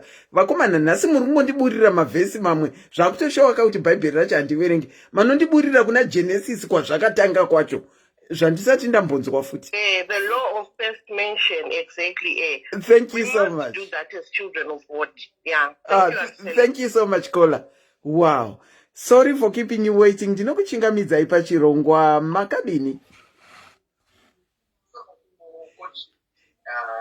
Number 8 ending with 864 ndinokuchingamidzai pachirongwa. Hello. Baba maswera sei? Hello, muri kutaura namba inotanga na 264 here? Ndiyo yandiri kutaura baba. Alright, subject mauya nayo yakanakisa chaizvo. It's very unfortunate kuti ndaibata yawa pa 1 hour ndani mbori kunze. my contribution is ndatanga unzwa pana wasister watanga utaura kuti tichiinterpreta Bible we go to the first kuti because the Bible was not written to us. There Okay. were people that time wakanyorerwa Bible. Saka tinotarisa akanyora wacho macircumstances ayo anga ari newakanyorerwa nguva idzodzo nemacustoms nemabeliefs aiwa ikoko. Okay. Anyway, fast forward to nowadays, gospel retithe nderekubira vanhu mari nderechitaliban. That's Taliban gospel. And unfortunately, gospel iroro raparidzwa for decades and decades. Ndafarira avo vabata yaAbraham iyo. Abraham paakazozi abhadhare tithe. Abraham anga abva kunorwa yanga iri Lot iyo. Anga ari kava zvinhu zvanga zvatorerwa Lot. Okay. Nezvimwe zvaanga atora futi because kare zvainzi mukaru pakaitwa hondo and then mukadhifitwa maitorerwa zvese and time kusanganisira nebeautiful women. So Abraham anga arikavha zvanga zvatorerwa Lot nezvavanga wainazvo. Saka ndopaakabhadhara chegumi ipapo. Saka unfortunately scripture iri kuabhuswa. Saka hakuna scripture inointerpretwa yakazvimirira yega. Scripture inodetermine nezvakaikomberedza nezvaiitika nguva iyoyo macustoms nemabeliefs. Alright. Ndafarira futi avo vati tithe yaAbraham yakabhadharwa once and for all. Haina kuramba ichibhadharwa time and again. Right, Gobata is only kuti dai mukazodzoka futi dai muchengetai nhamba yangu iyi. Kana mukazodzoka futi nesubject iyoyo ndiudzei in time ndozopinda nemascriptures chaiwo. Ko baba takatobata pati wanika musi wechina uku kwataitowe naapostoli. Zvino nhasi ndavashaya ndavasendera message but ndavasendera very late. Asi ndatoona kuti vapedzera kuona WhatsApp kuma 10 to 10 ndinodavira kuti semunhu waMwari vanga vari mufield umu vachimboparidza.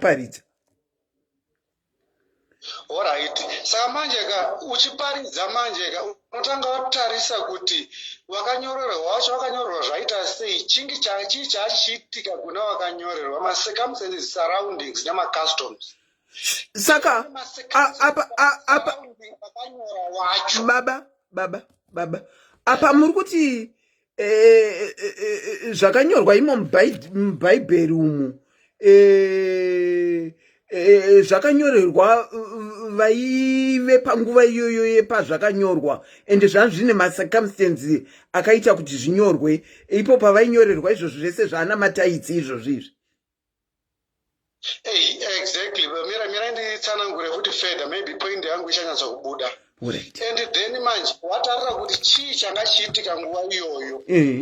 Then uvaona kuti umwari hwakabuda sei nguva iyoyo. Then uchibvaona how can you apply that message now uchibudisa umwari nguva iyoyo. Then tikararasa gospel retithe nderekunyepa zveimwe mhando. And vanhu vaiunza tithe kuchechi. Varevi vaiunza tithe kuchechi. And varevi idzinza. Ndo vaiunza tithe. And tithe yacho vaiunza zvinenge zvasara. Mascriptures acho ese ndinawo but pepa racho ndiri kurishaya kuti riripi.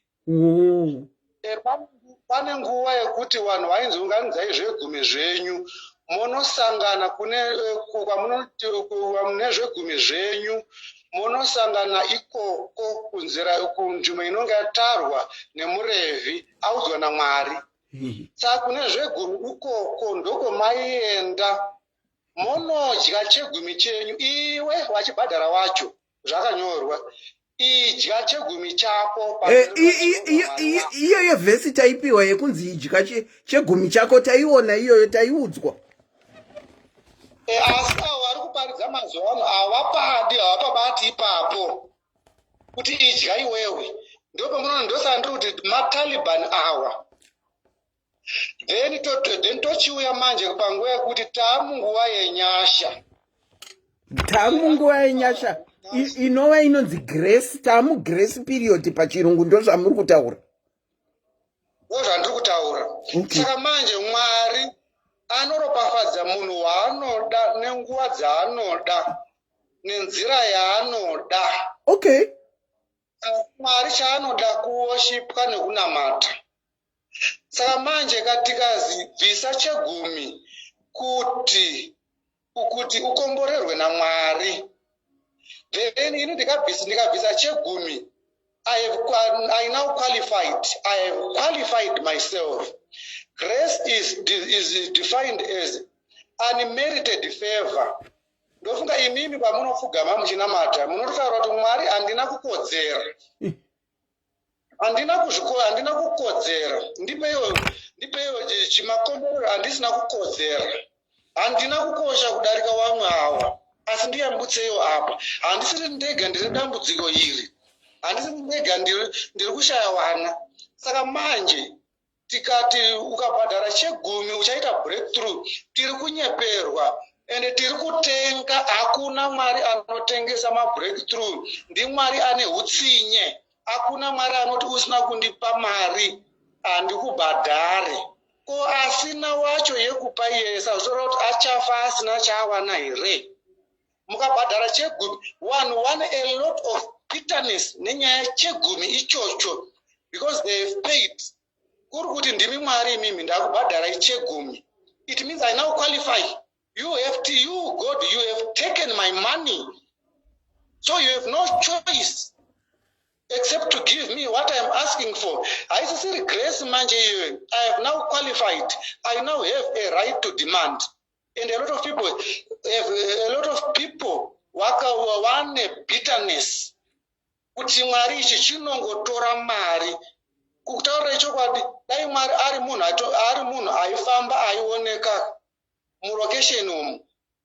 Nerimwe zuva maizwa kuti abatwa, arohwa, mumwe abata bhande, mumwe abata bhande, mumwe abata kola, mumwe abata hembe. Achiti ndiye iyeyuyu anonyepa iyeyuyu. Ende atora mari dzedu. Ndichinzi ndichaita mwana, ndichinzi ndichawana basa, nanhasi handisati ndaana basa. Aibatwa achikwapaidzwa chaizvo. Unfortunately, gospel iri raparidzwa for decades and decades. There is mukaenda ku YouTube, there one of the chief Taliban gospel rekunyepa ndi Benny Hinn. Benny Hinn akaripenda iripo pa YouTube. Akaripenda. Achitaura kuti I've been pa gospel giving, prosperity. I've been preaching this. Makaiona here. Ndakaiona Benny Hinn akaripenda zveshuwa. Akaripenda paakambosiiwa nemudzimai wake kapa. Asi tichitaura kuti gospel rechegumi nderechitaliban. Azvirevo kuti hatifaniri kupa. Munhu unopa zvaunoda kubva pa0% kusvika pa100%. Kana muchida kuona kuti vanhu vamahypocrites vanoplaya madouble standards, chimbobvunzai one day muri muchechi kuti alright, imi munoti 10%. Kuri kuti ndati ndo mutemo, kuri kuti ndada kuuya ne50% or 100%. Munoiramba here because ndatyora mutemo hausi kuti 100%. They come and give it a funny name. And call it sacrificial tithing. Yachinja futi mpaka. Zita rachinja mpaka. Wakuita politics manje dzatwa politics ya political jargon. Sacrificial, wakuita sacrificial tithing. Sacrificial tithing ndo yaunopa iri above 10%, because kana vachitaura zviri pa law chaipo i10%, asi ukazopfuuridza ukaita 11% yakunzi ya sacrificial giving. Vakomana, please. Asi zvimo muscripture right. Tochibata futi nyaya yetoni pane yandibuda yakakosha mani. yenda ndichida kutsanangura ndeseeding here yatiri patithe ipapo pane pamwe pavanochitaura futi tiri patithing ipapo wadakuti saka ma-individuals have become rich bastards, ma-organizations have become rich bastards negospel rekunyepa iroro waita mazimari and wanota unfortunately ipapo hazvireve kuti point yandachida kutaura yadzoka. Munombodzi hatisiri munguva yenyasha, munoziti hamunguva yenyasha, and then kwakuzodzoka futi chegumi ichocho munochidzorerwa futi, and then moguma mapa confusion manje. Saka manje nyaya iri papa tiri pamutemo iyi, munguva yemutemo iyi kuna anozi ma-statutory instrument, zvima-esa instrument zvinoitwa invoked zviya president Mnangagwa. Statutory instrument ine chekuita nenguva nema-circumstances aita arise, saka inogona kuitwa invoked yozobviswa yoraswa. Saka avo vanouya nerhetoric manje wari kuda kuramba vachiidhifenda kuti kana maa kuti mutemo hakuchina, saka mutemo uyu waiwako uyu waiwe kuti usaba, usachiwa, usadii, saka muri kutorasa zvese here. That is a very foolish and rhetoric defense yekuramba vachitorera vanhu mari. Saka kuna anozi ma-statutes. Izvi zvima-statutes izvi zvava nekuti hamufaniri kudya munguruve. Zvima-statutes izvozvo izvi. Saka tikati mutemo hakuchina hatisi kureva kuti vanhu havakubvumidzwa kuba. Zvima-statutory instruments, it differs from country to country, from time to time, from tribe to tribe. Kana baba vari kutaura nezvema-statutory instruments, he merely wants to give an example so that we understand what he's talking about in relation to zvatiri kutaura izvi. Saka vangenge vari kuunza zvepolitics mukati, asi vari kuipa seexample kuti for example ma-statutory instruments anogona kuiswa nekuti pane chiri kuitika at that particular time, uye anogona kurivhokwa kana chinhu chacho chapera. Example yavari kupa. I hope tanzwanana. Endererai mberi baba. And then tochibva saka manje hamene point yangu yabatika here pakuti waakuya nerhetoric manje nepolitics, dirty politics dzekuti kana muri kuti mutemo hakuchina, saka ngatirase yese neyekuti usaba, usatora mukadzi wemuridzi, usachiwa, saka ngatirase yese. Hazvisirizvo, kune inonzi general law. Mukabvunza elawyer kune general law.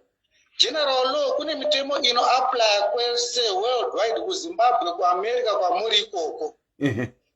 The statutes manje anowanikwa kuspecific countries at specific times under specific conditions. Saka kuba tichiri kurambidzwa, asi zvematithe izvizvi zvaiva zvema-statutory instruments. Ma-tithe aive ma-statutory instruments. Aiwa ma-statutory instruments. Anogona kuimplementwa nekurivhokwa futi. Asi hazvireve kuti hatichapi. Tithe handiti 10%. Ndizvozvo. Imimi mukafira kuti muda kunopa 100% yenyu, endai munopa. Kana mukafira kuti muda kunopa 0% yenyu, endai munopa 0%. But they want a situation whereby invoke a guilty feeling. Munoziva why ichidiwa Malachi 8 iyoyo. Inozi, do you know that? Malachi 3. Malachi 3 verse 8. You are robbing God. Where the rekudiwa ipapo? Robbing. Ndoro vari kuda because rinounza a lot of guilt. Guilty conscience. People are coerced, and then they bury you under heavy load of guilt, such that unopa ndosaka riri kudiwa wedhi iroro. And then Malachi yacho yeseyo mukada kuzvitarisa iyoyoyo, ndosaka ndiri kuti handina ma-scriptures. Please save your number yangu. Next time mundiudzewo in time dakuya nemascriptures ese. Malaka iyi yakanyorerwa kuvarevhi. Varevhi wanga waregedza kuunza chegumi, vanhu pavaisangana paya kunodya chegumi chavo paya paizoti zvaisara zvaizotorwa nevarevhi zvochiuya nazvo kutembo. Kutembo kwave kuine vanga vari full time varevhi wanga vachidya, ende yanga isiri mari zvanga zviri zvekudya mombe nei. Even though that time silver and gold was there, yanga isiri mari, zvanga zviri zvekuti wadye vanonga varimo.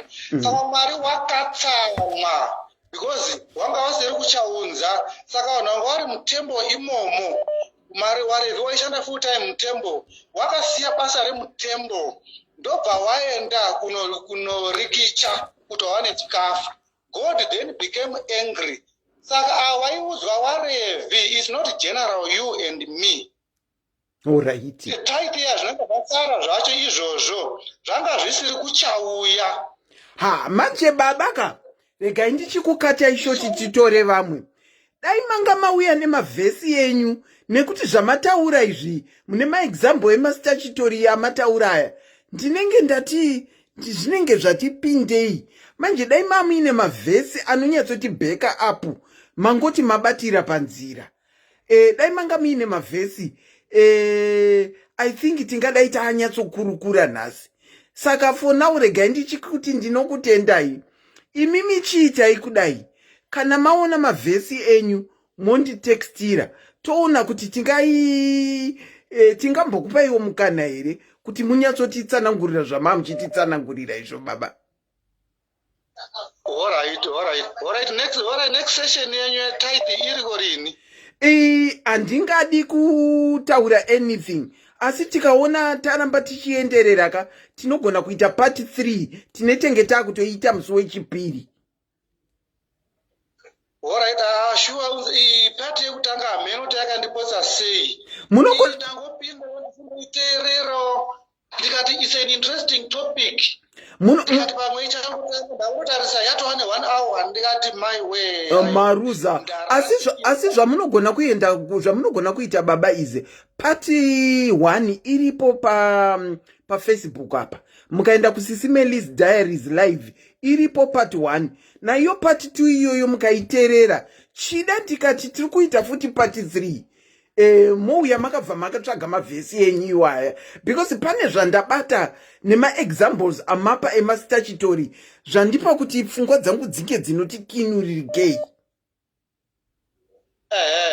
Ndisati makuda henyu pinza wamwe ndisati ndakushira kureza last point iyi. Okay. Right, ataura kuti awa maTaliban gospel rechiTaliban iri.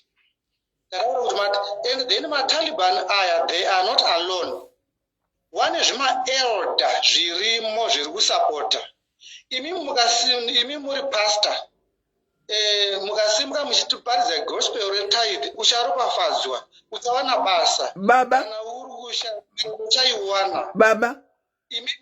Then ini ndiri elder manje ndikazosimuka ndichitestifya kuti ndawana tender ya $2 million US because ndakabhadhara tithe. Manyepo iwayo is just a mere coincidence. Zvima-elder izvozvo baba ma-elder aya vanhu vamwari vamuri kutaura ava vanhu vamwari. But let's call a spade a spade. Taliban gospel is Taliban gospel. Let's call a spade a spade. Munoziva parinorwadzira gospel iri ka? Ngatimboti imi mune mabhazi enyu 20. And then muri kunotestifya gospel rekunyepa. Muchiri kuti ndere chokwadi. Muchinopa ma10 million ndosaka ndine mabhazi ndinei. Muri kukonzera kuti pana mbuya vanoswera vachitenderera mbare kuna 40 kuya vachitengesa vachidinoona profit ye$5 US. Wanounza yese because pana elder ari kutestifya gospel. Wanounza mari yavo yese vachiti nerimwe zuva ndichaitawo mabhazi 20. So they are what accomplice manje. ekuti wana mbuya wakutotohwa ma$2 awo nema$5 awo avanoswerera vachitengesa nzungu vachidii. Some water. Thank you. Okay. Ndazvibata baba. Regai nditi kuvanhu vari mucomment section. Kana ndichiti vanhu vaMwari, ndinozviziva chaizvo kuti tese tiri vanhu vaMwari. Ngatiregerei kungobatwa nenhingirikini. What can I say? Kungobatwa netunhu tusingabate. Tese tiri vanhu vaMwari. Kungoda kupa chiremekedza chagara chatinoziva chinogara chichingotaurwa kunzi vanhu vaMwari. Kana ndichiti musadaro vanhu vaMwari, handisi kureva kuti imi hamuzi vanhu vaMwari. Hazvizi izvo zvandiri kureva. Saka baba, mukazonoteerera yekutanga naiyoyo 1 hour yamamisa iyi, kana tichiita musi wechipiri matsvaga mavhesi enyu aya, tosangana zvakare. Ndawana nhamba dzenyu dzinopera na864, saka ndadzinyora pasi. Alright. Tatenda baba. Ndatenda waneni maita basi. Tatenda. Ndichikola next caller wangu aripo. Pane video yandatumirwa nhasi yavamaponga. Mati vamaponga vanopedza masports. Let me call this lady and put her on standby. Mati vamaponga vanopedza masports. Kumapedza kana ta. Hold on caller. Hold on caller. Kumapedza zveshuwa vamaponga vanomapedza masports. Video yandaona masikati yandatumirwa. Munopedzerwa masports. Vanokurambirai zvemataitsi zvese izvi zvekuti tinomira hopa nokuti hakuna zvinhu zvekunzi mataitsi whatever. Saka in short ndo zvavanga vachitaura vamaponga. Ende vanokupedzerai masports zvekuti hamuzomboibvisa futi mataitsi waya. Kola ndinokuchingamidzai pachirongwa. Sorry for keeping you waiting. Makadini. Tiripo baba, mirai makadaro. Iri kuramba kuisa palaudi seiko. Baba, regai ndikukatei ndikukolei back. Iri kuramba kuti ndikuisei palaudi. Thank you. Yoshe, kufoni yacho iri kuita seiko. Ngaibehave.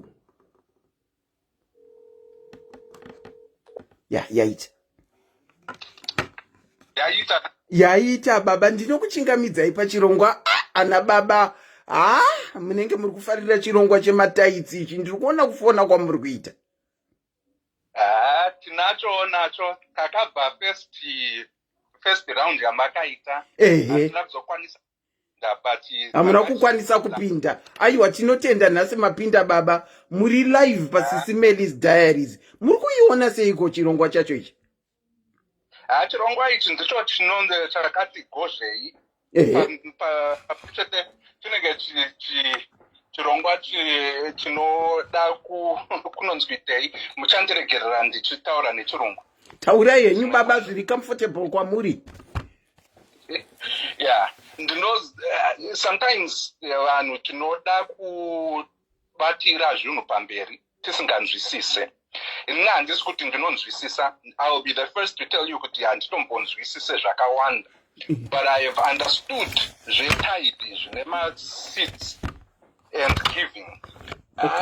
Nepandinokwanisa. Because it affects my life.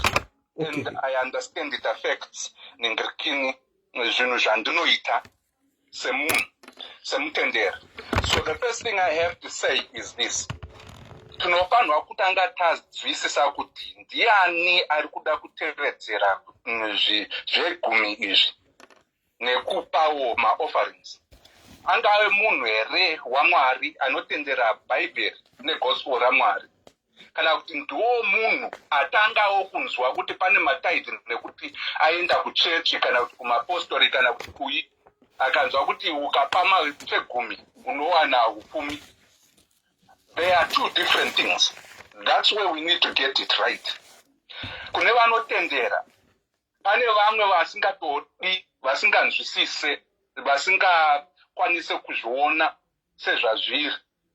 Because the revelation chinoita bhaibherika ndechekuti tose tinotanga tichinzwa zvinotienderawo kuti tiitei tibatanawo naMwari kuti tizotendera Mwari wachona.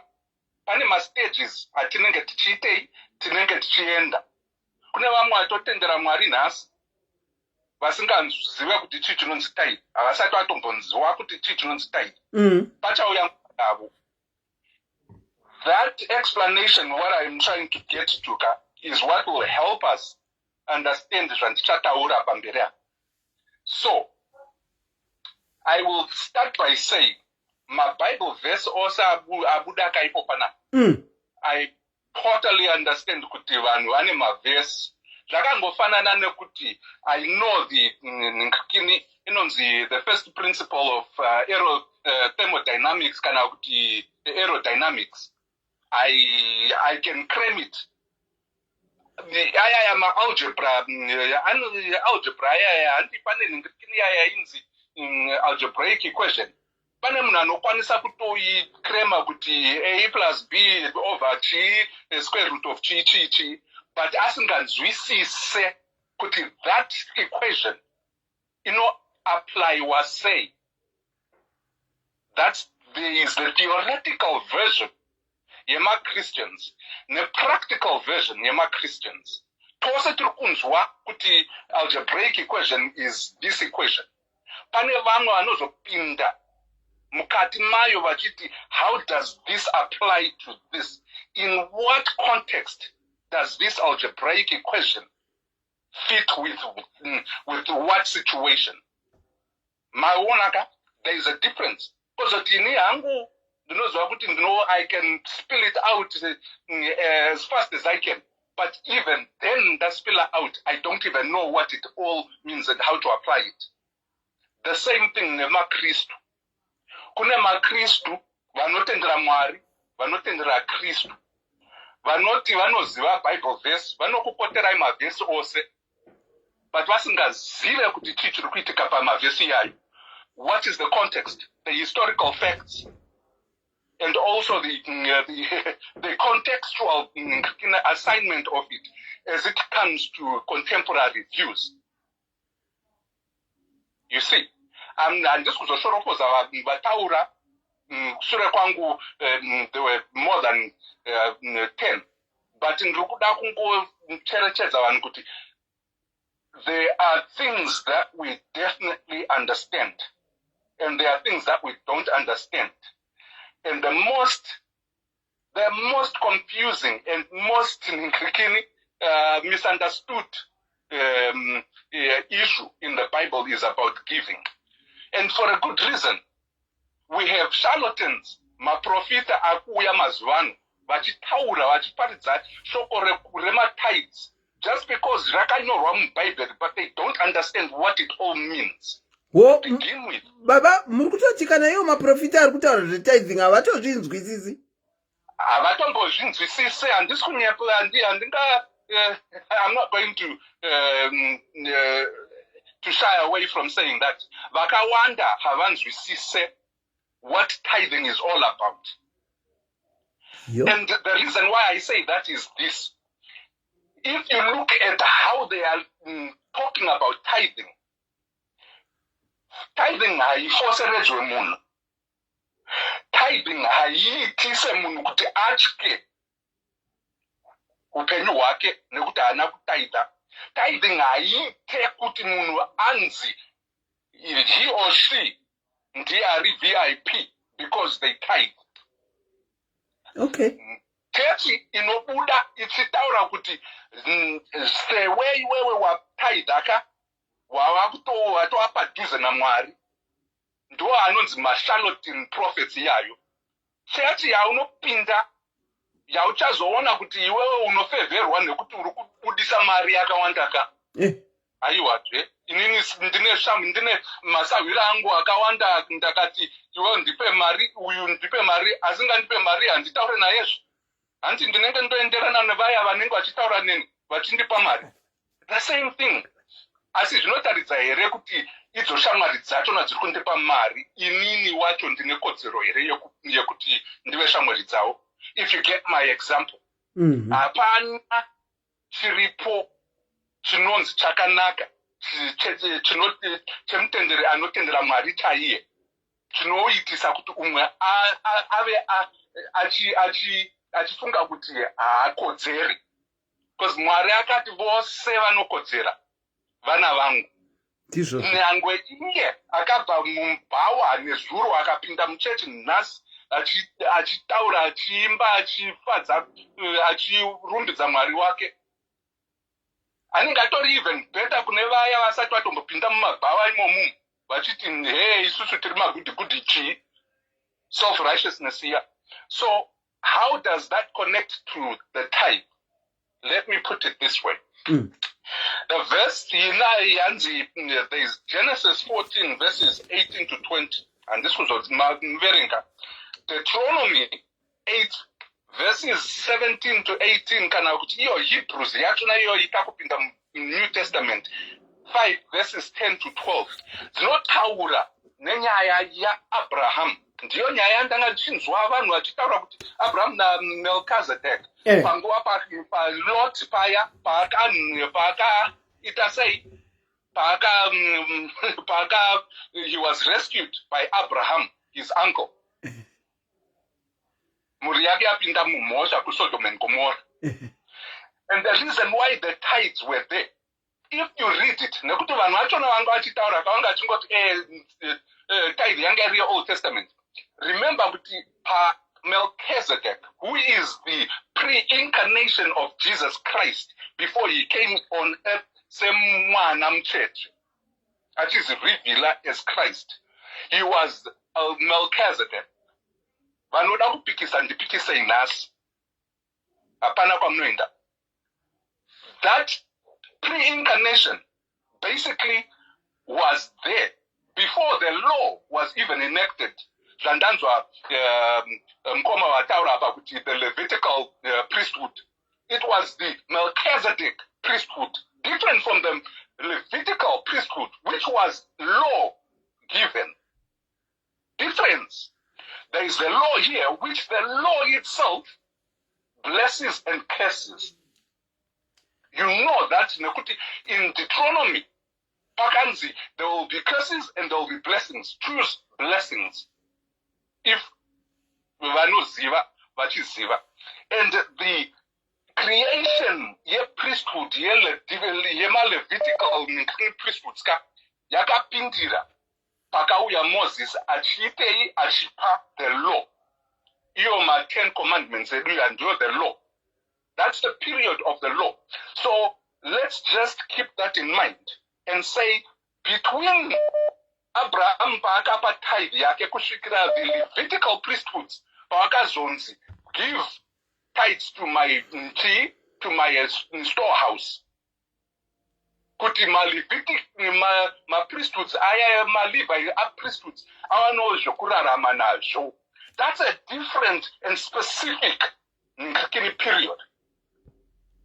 Antika kuna Abraham in Genesis tichipinda muna Deuteronomy tiri kunzwa kuti Melchizedek, who was the high priest in the order of God, whether in the order of the Levitical priesthood, Melchizedek transcended beyond nyika dzedu dzepasi pano. Let's get that right. So kuzoita zvekuti statute of instruments ayakai, that is constituted within the law, the 10 commandments, and not and outside that encounter ya Abraham na Melchizedek. And why did Abraham give the 10th to Melchizedek? You know the story goes like this. The king of Sodom and the Gomorrans, whatever, Pawaka Kino, akati no, give me your vanu, vakakonkwa, vose, and give me chi, zvinhu zvose zvevanhu, as in the people that were now outside of the liberated from the war. Yangaya Itana, Abraham and these other, it wasn't even Sodom and Gomorrah, there were about 5 kings. Vakauya kuzorwisana naAbraham. Paangachiri Abraham. Let's get that right too. Because Abraham, he was still called Abraham at that point.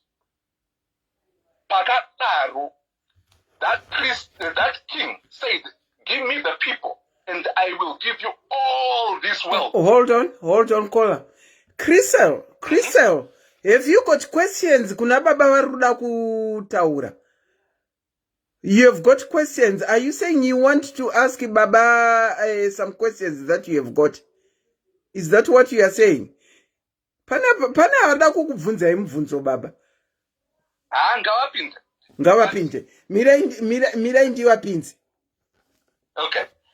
This nganganda paya pekuti iye that king, when he said that, give me the people. Sorry baba. Hold on. And ndinokuchingamidzai pachirongwa SIS MELLY's diaries. Maswera sei? Ndaswera zvakanaka handiselina, maswera sei? Taswera. Ndandiri kuti ndimuruda kubvunza mibvunzo ka?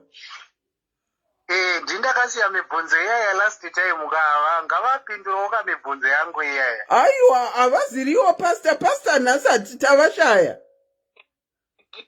And this is past time. Aiwa, I know. Yes. Alright, pamwe vangangopindura mubvunzo wenyu wokutanga waiwewo kuti chizvi. Alright, mubvunzo wangu wokutanga wanga uri wokuti ivo baba vari kutaura kuti it is a law kuti tibhadhare chegumi. Handiti? Hanzi muri kuti it is a law, muri kuvanzwa here baba? Ndiri kuvanzwa, okay. Asi handina kuda. Right. Kana mukanditeerera handina kuti it's a law. Hanzi handina kudaro. Machichi baba, ndandakateerera. Okay. Ndosaka ndati ndikapedza muchandinzwisisa kuti ndinenge ndogumira kuti that question is actually the one yandiri kutoda kutopindura as I go along. Mukandipa mukana. Okay. Taurai. Mondibatawo ipapo. The thing was this, pakapinda Melchizedek ndepekuti Abraham akaramba kuti aite aendese vanhu vaya vanga vasunungurwa from those 5 kings. Akati, no, I am not going to do that because kana ndakadaro iwo vakazondipa bounty yacho naiyo bhuti yacho naiyoyo yanga ichitaurwa kunzi kana vanhu vahwina pamuhondo vaitora zvose kukurikidza nevakadzi vavo zvanga zviri possessions dzevanhu vakundwa. Abraham akati, no, I will not do that because you will say that you made me rich. Ndipo pakazopinda Melchizedek obva ati chii, between you and me, I will bless you here on earth as it is in heaven. Obva kunzwa achidaro, iye Abraham obva apinda achiti, no, I will give you a 10th of everything that I have accumulated, even the wealth yangatova nayo kubva kudhara, nekuti Abraham anga ari munhu anga ane hupfumi hwakawanda even before that war. Levitical priesthoods. Okay. Ndipo vanga vachitaura. Sorry baba. Sorry baba, I have a question ipapo musati maenda kumberi. Yes. My question is, if Melchizedek was without a father or a mother, or sezvamataura kuti he was the reincarnation of Christ, of which he was Christ, he is the priesthood pamberi paMwari, kana kuti the priest ndiye anomiririra samediator wedu isusu. My question kwamuri baba ndeyekuti kana akabhadhara chegumi Abrahama, akachibhadhara sei? Akamupa sei zvekare kana anga ari king of Salem? Where was the seat of Salem? Iyoyo yanga iri kupi? Because remember, paakabva kuhondo akasvika akasangana ne5 kings dzaakandosvika achirwira.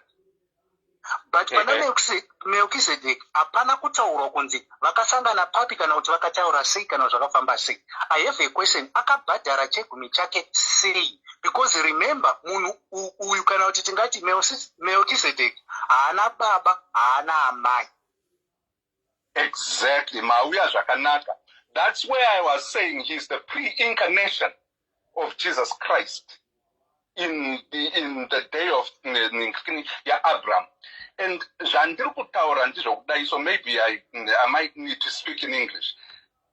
The tithe was given by Abraham to Melchizedek. And Melchizedek offered tea, wine, and bread. If you understand that, that's what we now call the Holy Communion, mazuvano.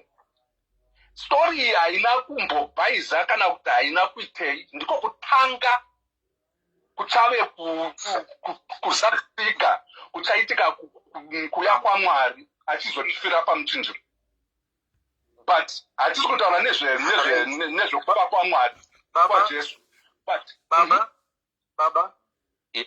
Baba, sangana ine mubvunzo wangu ndati akamupa sei? Because zvese zvamuri kutaura, we are very correct.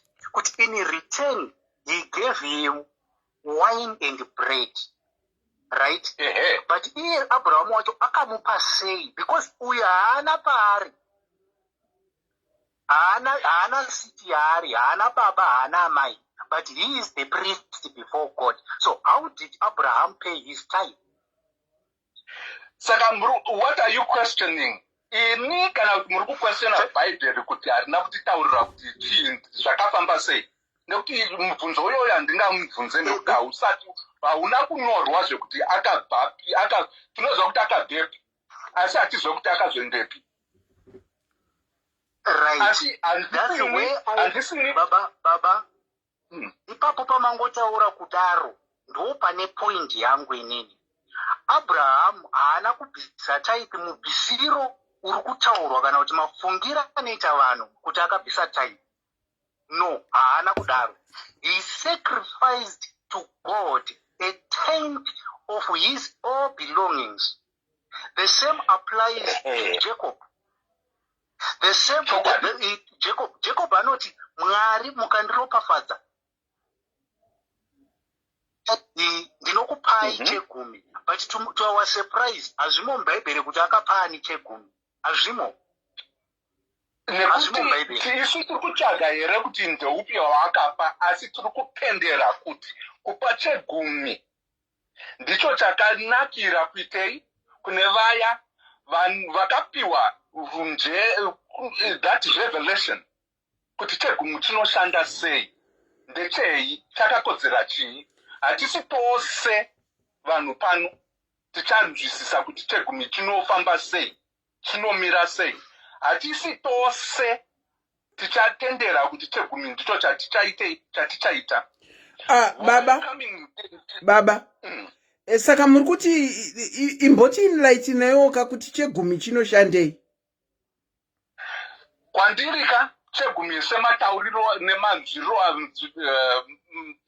how I see it.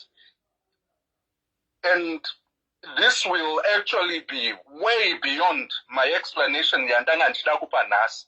But sezvo zvamabvunza ndinoziva kuti there are things that happen. Satan aive mwari wepasi pano. Sezvaiva ari mwari wepasi pano, chose chaiva chiri chepasi pano chaiva chiri chake. The reason why zvakadaro ndezvekuti Adam naEve vakapa utongi hwavo kuna iye Satan. The glory and the grace of God fell away from Adam naEve. I didn't want to explain this, but I hope I will say it without opening up Pandora's box. But nekuda kwekudaro chose chiri munyika muno up to a point chinenge chichi-influencwa, handisi kuti chava chaSatan, chino-influencwa naSatan. Saka Mwari paakauya kuzoti Aiwa, there are ways in which you can glorify and protect and dignify your belongings. Job, there's a story of Job.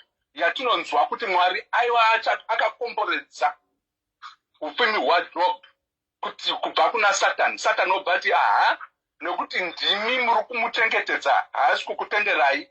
That kind of idea ndiyo yandiri kuda kupa manje. In so doing, Satan anenge ane bvumo yekubhiringidza zvinhu zviri munyika muno. Asi baba. Mira indipedze. Nekuti pakadaro, that influence can actually be subjugated and stopped. Netide here. Ndiwo maonero angu, ndiwo matendero angu. Baba. Nekuti ukapa tithe ye 10th. That 10th is not a payment kuna Mwari kuti chindirongerai. It's actually an appreciation to say, makandipa simba rekuti ndiwane ichi. That 10th haris kuenda kune munhu achazoitei, achazonovaka zimba, tandara remba. That's where I was going to come. Mira ndikutaurirei. That's why ndati there are charlatans vari kutaura nezvematithes nhasi zvisina nekodzero, because you will see their fruit by you will see the truth that they are my prophets by the fruit of their the evidence of their fruit. That's a verse, not verbatim. Ukaenda kunopa munhu priest kana kuti muprofita. Ndine mubvunzo woka baba. Pane patinoda kuti mungotibatsirawo. Naye baba, zvinhu zvatinobvisa kuchechi kana kuti mari dzatinobvisa kuchechi dziya dzinofadza Mwari here? Kana kuti dzinoita kuti tive vanhu vakarurama here? Kana kuti ndingatichiko zvinofadza Mwari here? Pamberi paMwari kuti tabvisa tithe yedu zvinofadza Mwari? Aiwa, hazvisi zvekufadza Mwari izvo. Ndizvekutendera tichiti okay. Kuti vanhu chedu tinoti kana munhu atanga kushanda kaya uri mwana wabva kuuniversity, first check yako unoendesepi? Unoti mama baba ndawana mari iyi ndinokutendai makaitei makandikudza makandiisa pano. Ndiko kupa in the natural world that's the similarity but not the whole picture. Ndiko kupa kuti kutendedza kuti Mwari makandipa simba rekuti ndiwane chinhu ichi. Ndakuitei, ndakupa 10th iyaya ichapiwa kune a church that is Christ-centered. Right. How do you know what Christ-centered?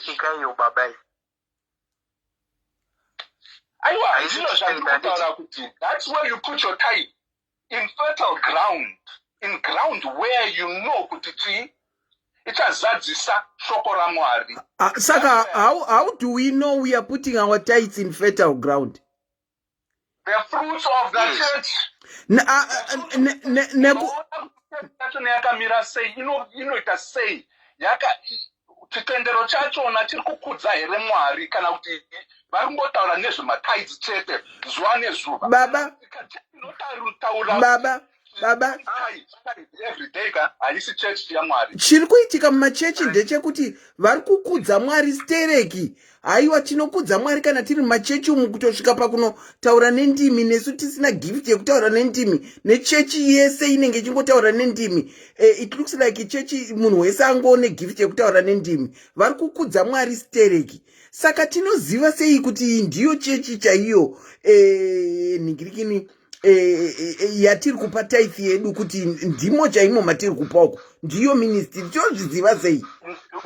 Mubvunzo ndokubvunzai kuti kana mabva ikoko kuchechi mapa tithe mwoyo wenyu wakadzikama unofara here?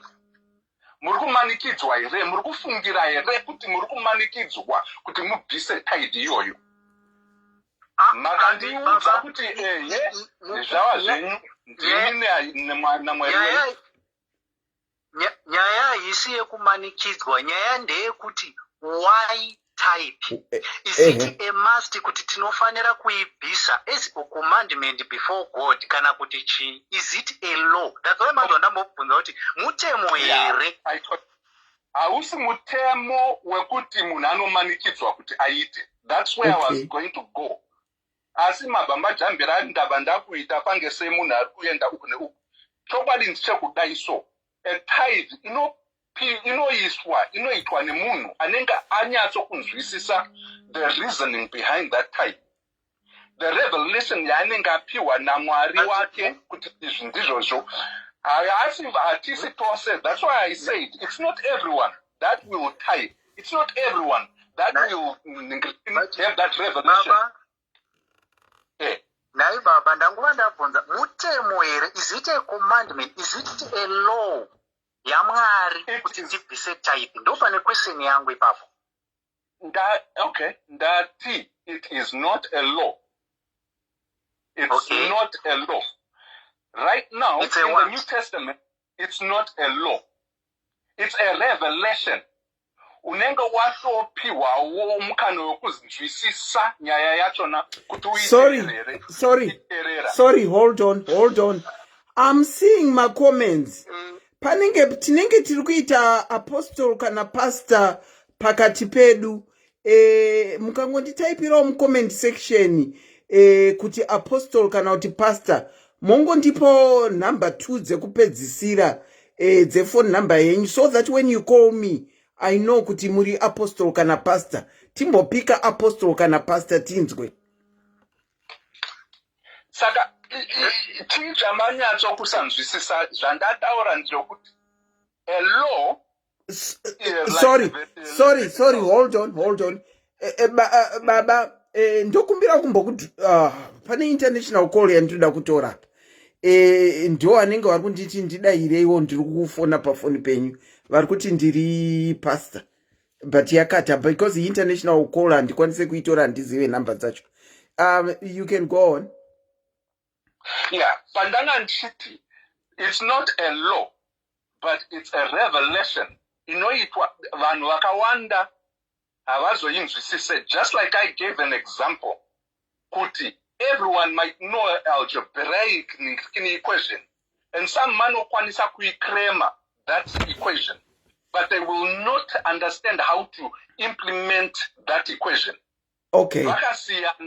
Okay. You see, that same thing net tithe. It's not a law, as you many kids way. Muno. Alright. You have to do it willingly. And you have to be able to decipher. Find a discernment, the spirit of discernment. Kana mwari ari pauri. Ne mtumo ya mchene. Anokutaurira kuti apakapa. Sorry, hold on. Pastor vanyora number dzavo dzekupedzisira na apostle vanyora number dzavo dzekupedzisira dzina 786 na pastor vanyora dzine 488. Ndokumbirawo mundifonere ndikanoona number dzenyu ndinokumbira vari pa flow kuti timbo adonedza. Pane number 2 dzandanota pastor na apostle vati murimo mu comment section. You can call if you want. Sorry, you can go on. So what I was trying to say is this. Pakadai mfunzo ndabvunzwa ndikati it's not a law by any means. Aiwa kana mukati it's not a law. Saka atifani gokumanikidzwa kakubhadhara ningirikini kubhadhara mataitsa. Hamutombofanirwe. That's what I've been saying all along. Okay. It comes out of a revelation kuti imimi mnenge matotendera kuti izvi ndazvinzwisisa. Ndizvo zvandiri kuda kuita. Ndoga namwari wangu. Ndokuti uende kuti wakachenuruka. otherwise unongopa matithe uchipa matithe uchifungira kuti uchapfuma nazvo. Hapana zvakadaro. Hapana zvinokupfumisa pakupa matithe. Okay. Thank you so much, Baba, for your contribution. Tinokutendai zvachose. Not a problem. Thank you. A very good night to you. Or good morning. I'm not sure what time it is where you are. Thank you so much. Okay. And Selina? Yes. Yes. Ndoda rega ndingotaura zvishoma. I think kana vana I hope vana apostle vachauya vopindura mibvunzo yandakasiya. Chekutanga ndechekudaiwo so. Pane group riri kutaura nyaya yaMalachi chapter number 3. Vari kutangira pavhesi 8 but vari kusiya vhesi 6. Vhesi 8 ndo inotanga ichiti can a man rob God, but ukatanga nayo kuvhesi 6 inoti listen you the house of Jacob. Yes, which means zvaitaurwa papa. Hold on. Felistas, makaudzwa naapostolo vakanga vari pano kuti aikonai kubvunza kuti mari yacho inoendepi, aikonai kutsvaga kunoenda mari kana mabvisa mari yetithe. You can go on, caller.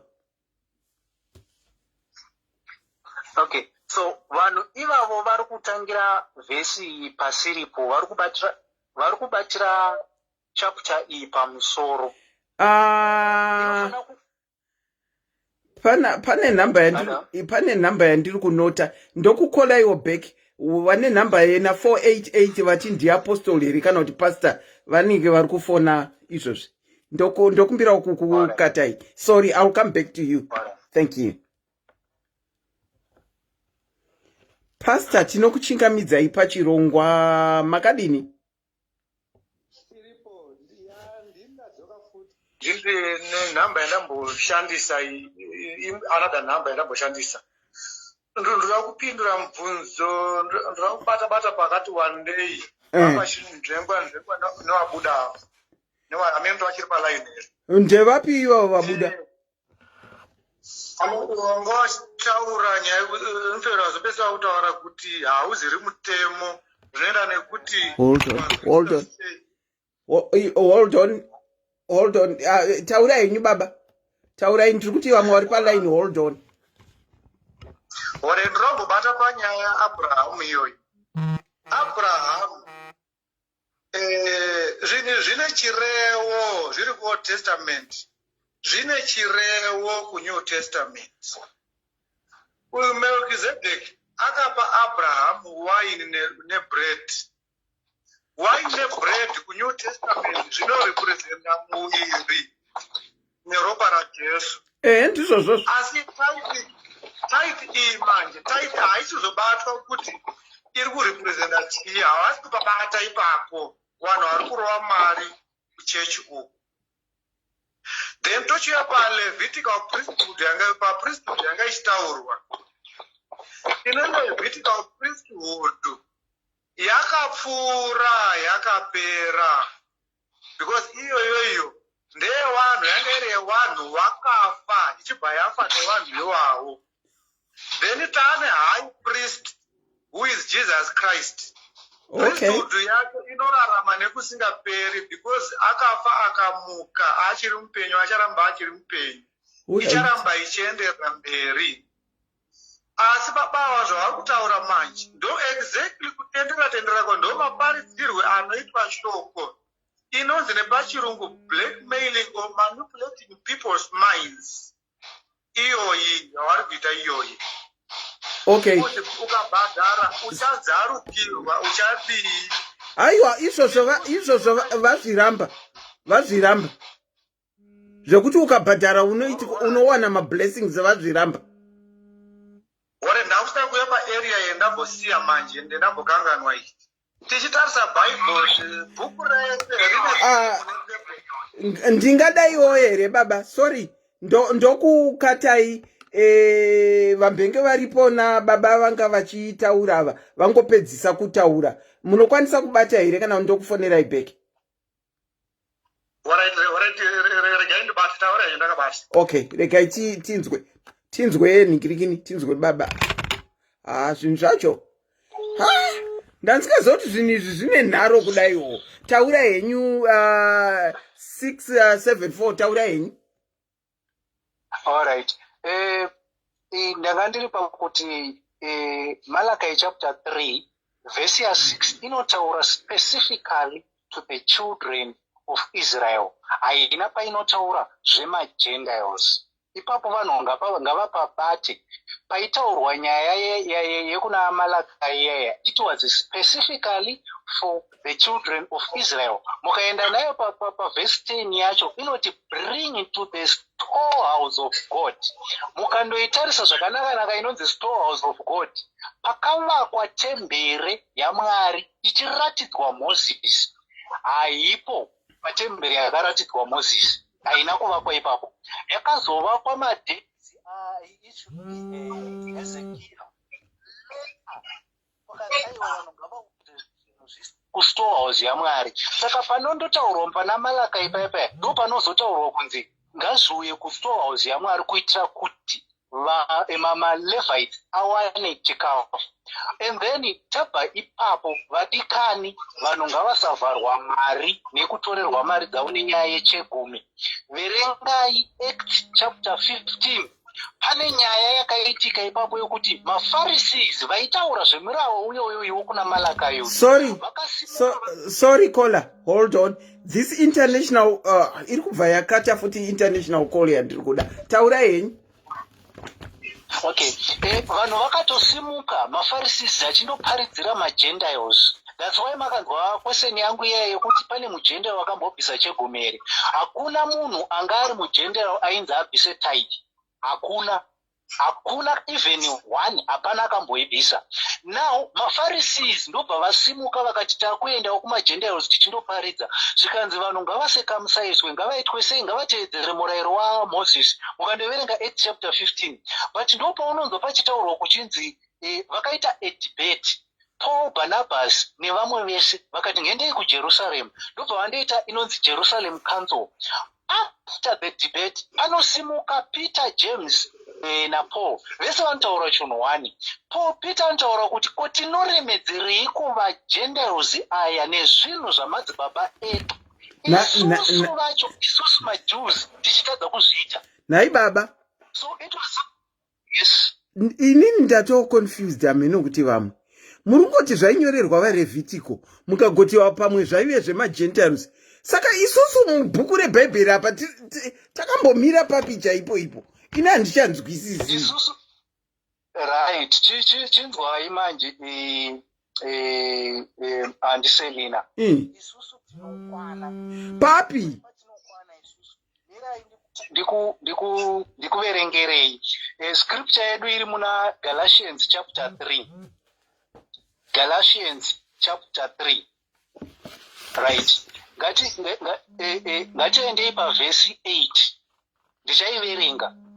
The scripture foresaw that Sorry, hold on. Baba ndakumbokukatai, not imimi, hold on. Ndakumbokukatai baba ndoda international call. Ndikutadza kuibata.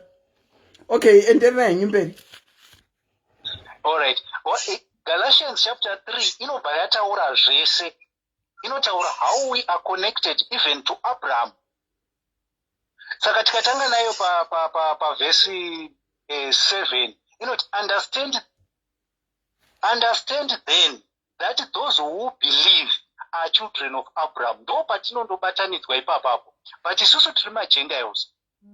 Then verse 8 yacho yobva yati the scripture for that God would justify the Gentiles by faith. Sorry baba, ndakuramba ndichikukatai. Sorry baba. Baba vari pa other line. Munhu wacho anongofona international call obva akata. Aiko zvino handichavadaire ve-international call wacho, sorry. Zvanyanya. Alright. Endelea henyu mberi. Galatians chapter 3 verse 7, verse 8 and verse 9 dzinotaura how the Gentiles are connected to Abraham, who is the forefather of Israel. Vakanga vapuwa murayiro uyoyo vakazopuwa murayiro uyoyo naMoses. Now chinzwai zvinotaura manje shoko raMwari, vhesi yandiri kunyanyoda ivhesi verse 17. What I mean is this: the law, introduced 430 years later, does not set aside the covenant previously established by God and thus do away with the promise. Promise yakanga yapuwa Abraham apo patiri kutaura patime yeSodom iyo, Genesis chapter number 17, ndo panoitwa promise iyoyo. 430 years later Moses ozopuwa murayiro, but shoko raMwari panapa Galatians 3 ari kududzira kuti murayiro uyu wakatopuwa vanhu inyaya yokusindimara kwavanga vakaita. That's why murayiro uyu wakanga wakapiwa vanhu. But same murayiro uyoyo, it was a shadow of Christ. Waititora uchitiendesa pana Kristu. Sorry baba, hold on.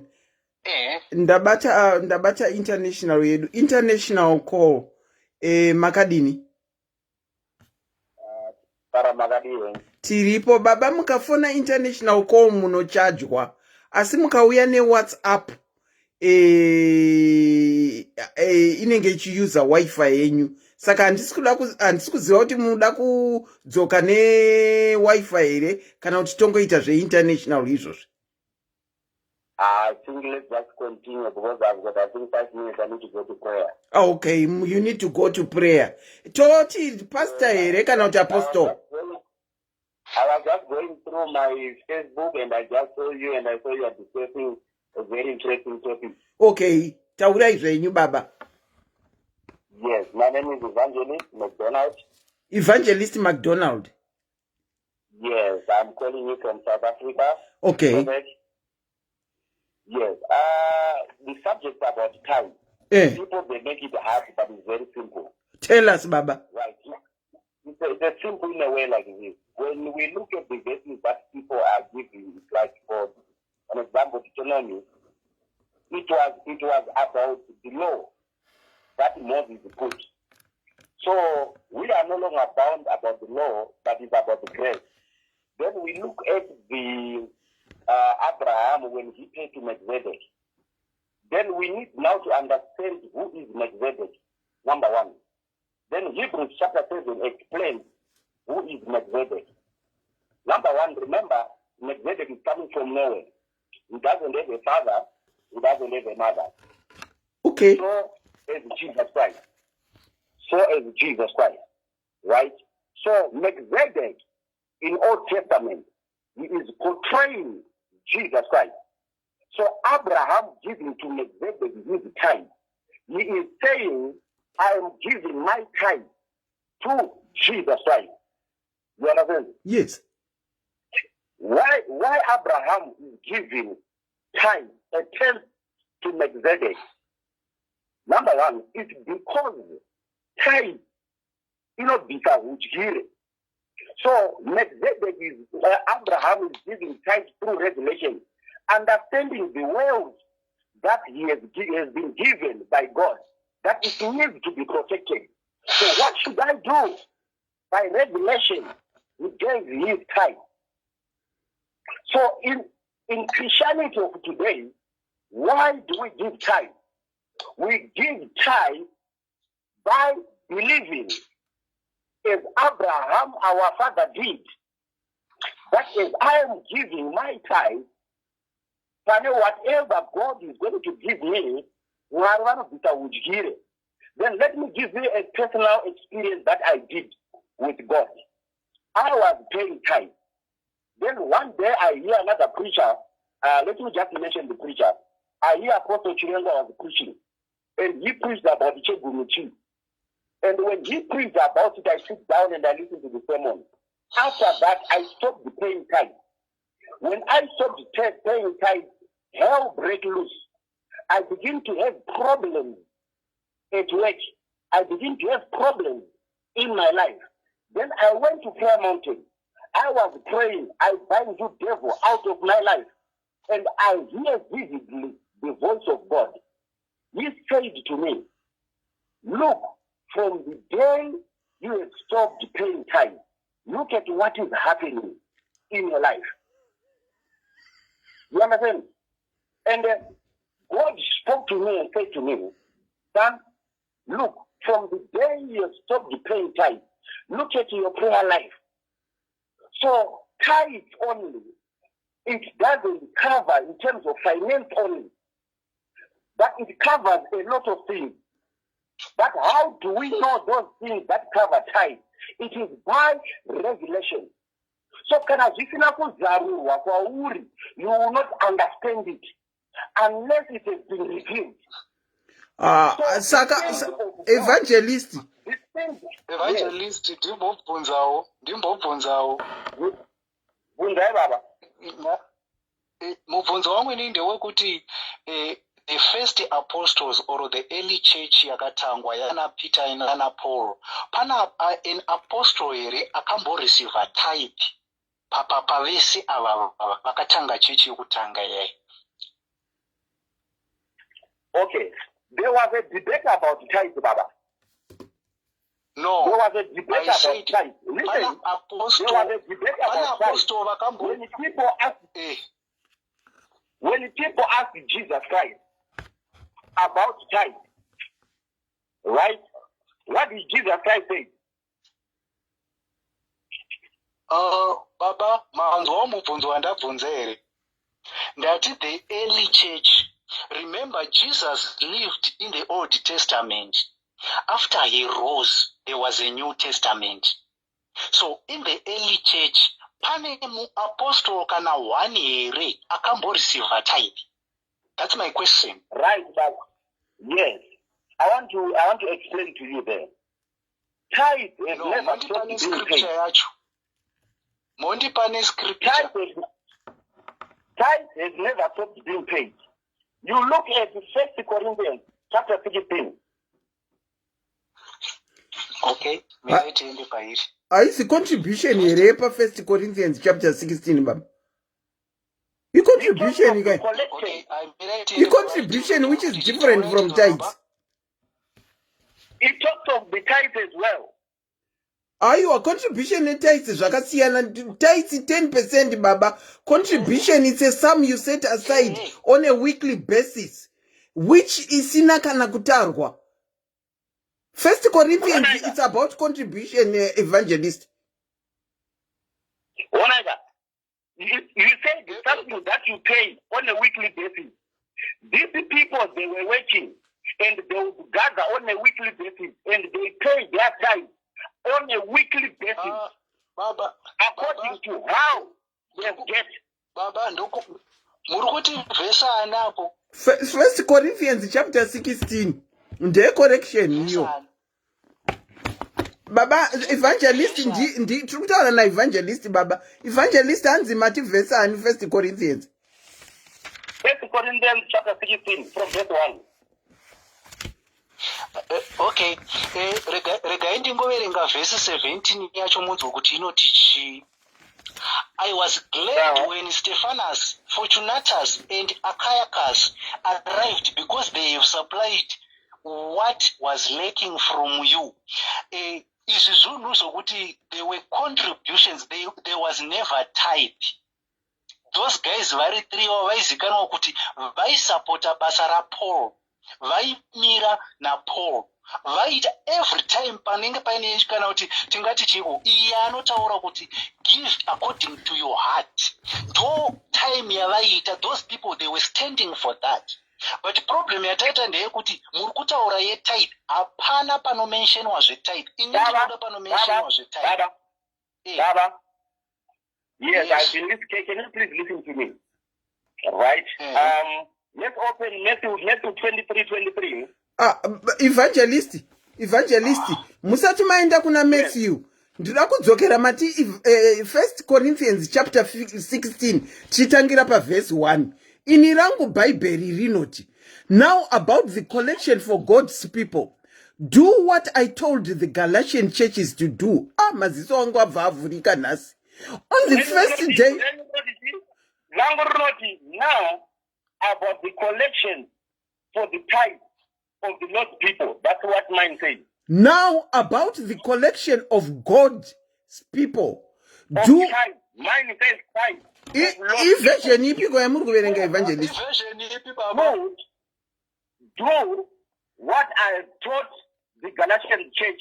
So which means Paul, he went in his churches Baba, preaching. Baba, muri kuverenga version ipi?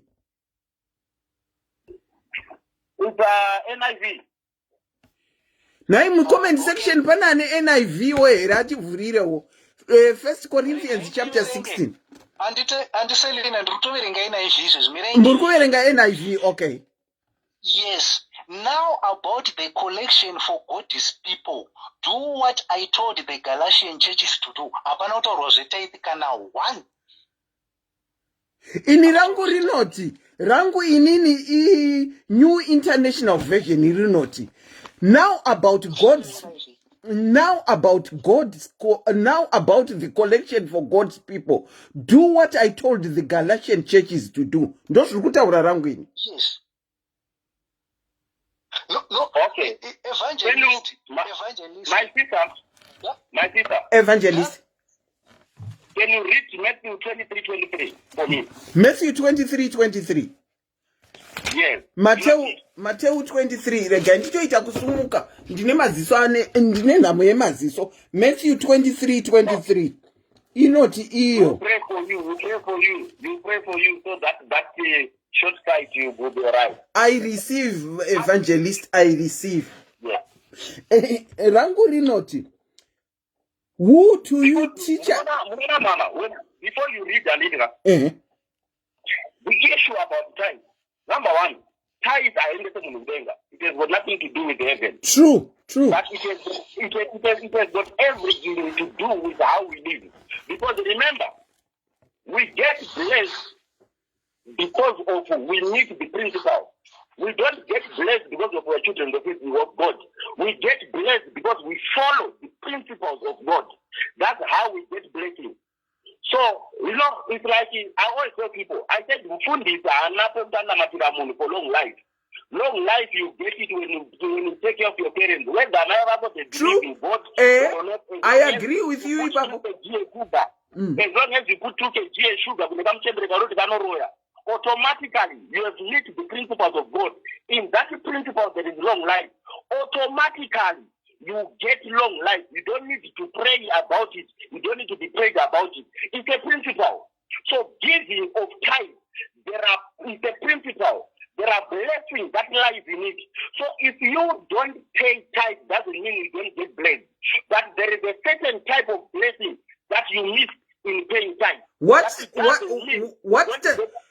type of blessing, evangelist? What type of blessing are we talking about? It doesn't mean. Number one, when we look according to Malachi, it says it removes the devourer. Then we need now to look who is the devourer. Right? Then according to the revelation, God gave it to me. Tirikurarama under the law here kana kuti under the grace. Ndikubvunza tirikurarama under the law here kana kuti under the grace. We are living under the grace. In that grace, there are 2 principles. Wait, Baba. Murukumanya. Regai ndibvunze kana tiri under the grace, why are we going to the law? If you are when you say if you are under the grace, why are we still going to under the law? Mubvunzo wavo unoti hanzi kana tiri kurarama mugresi kana tiri kurarama munyasha chii chiri kutipa kuti tinodzokera kumalaws ayo. Those ndataura zvaizva kuti tithe, it was mentioned in law, number one. Number two, before the law came, tithe was there. So when I pay tithe, I don't pay tithe according to Deuteronomy, but I pay tithe according to what Abraham did to Melchizedek. That was before the law. So I'm still practicing because Abraham paid tithe to Melchizedek in believing. Baba,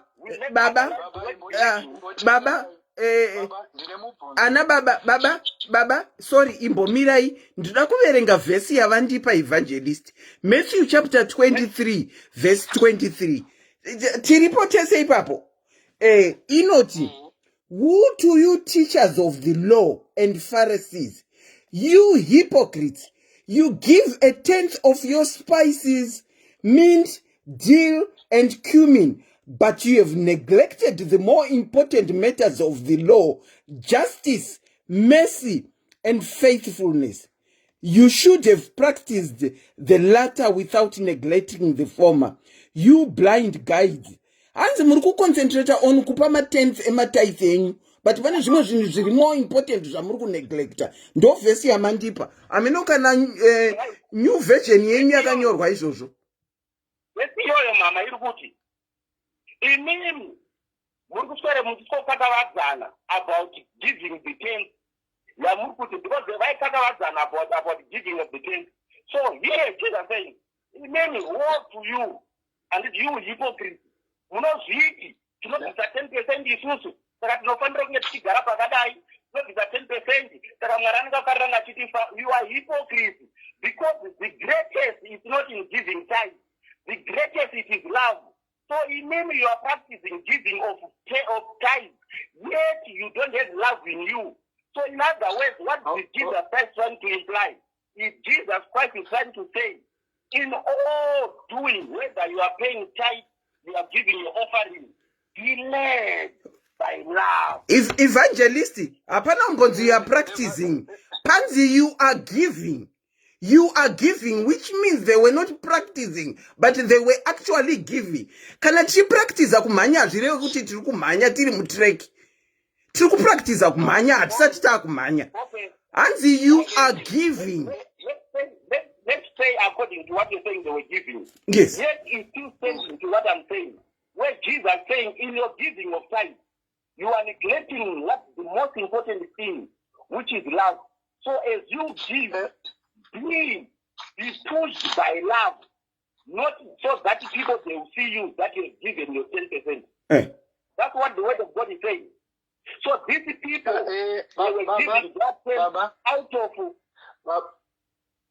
Baba, yes, I think pane wedra pane pamuri kusiya pari kunzi, but you have neglected the more important matters of the law. Ngati pabate ipapo kuti uyu mutemo wainzi, because the Pharisees used to follow the law. Saka pari kunzi imimi muri kusiya zvimwe zvihombe zvemutemo. That's why manzwa ndabvunza ndikati tiri kurarama pasi pemutemo here kana kuti pasi penyasha. And remember, Baba, rega ndikupindurei. Rega ndikupindurei chiti. Zvanoda kupindura kuti kwamuri. Baba, mirai ndipedzese. Tinofanira kuziva kuti musi wakataurwa zvinhu izvi naJesu, tanga tiri kuOld Testament, we were under the law. Paakataura zvinhu izvi, tinotenderana here baba? Tinotenderana baba. Kana neni ndiri kutenderana nezvamataura. Which means we were under the law. Saka after the resurrection of Jesus Christ, tamu grace. Saka mubvunzo wangu ini ndokuti, why are we going back to the law when we are under grace? Mugresi imomo. Jesu anobva ati, I've commanded you to love one another. I've commanded you. It's a law that has been put in us. Okay. Command ye love atiskuiramba baba. I've commanded you to love. Zvinova zviri kunzi tinofanirwa kuita muna Matthew. Akati I've commanded you to pay tithes here. Ndikudzokera pekuti vari kuti ivo tatiri kuOld Testament vari kunzi you were paying and they have neglected and it zviri kunzi law nababa that Jesu ari kuti I commanded you that you should do these things every day. You should love one another. You understand? When we take that and we begin to love one another, me and you right now and my sister and everyone who is watching, it is now a law.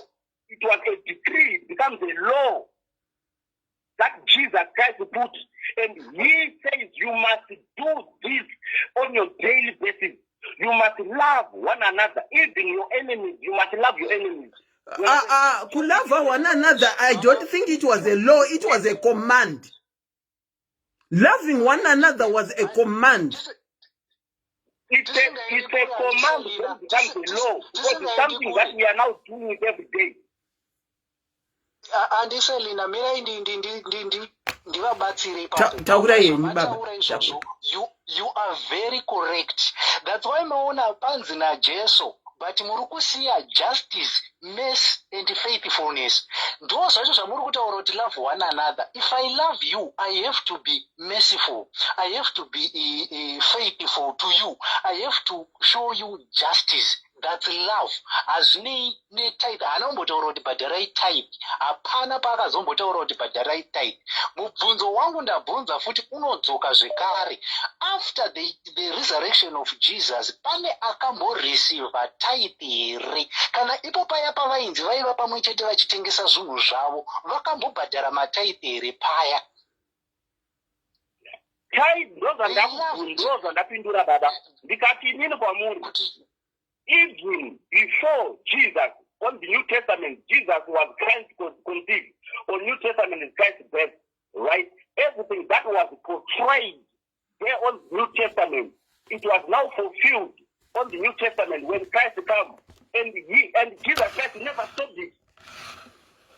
You understand? That's why Jesus is right, Baba. Jesus andinakuuya kuzobvisa, but ndazouya kuti ndizadzikise.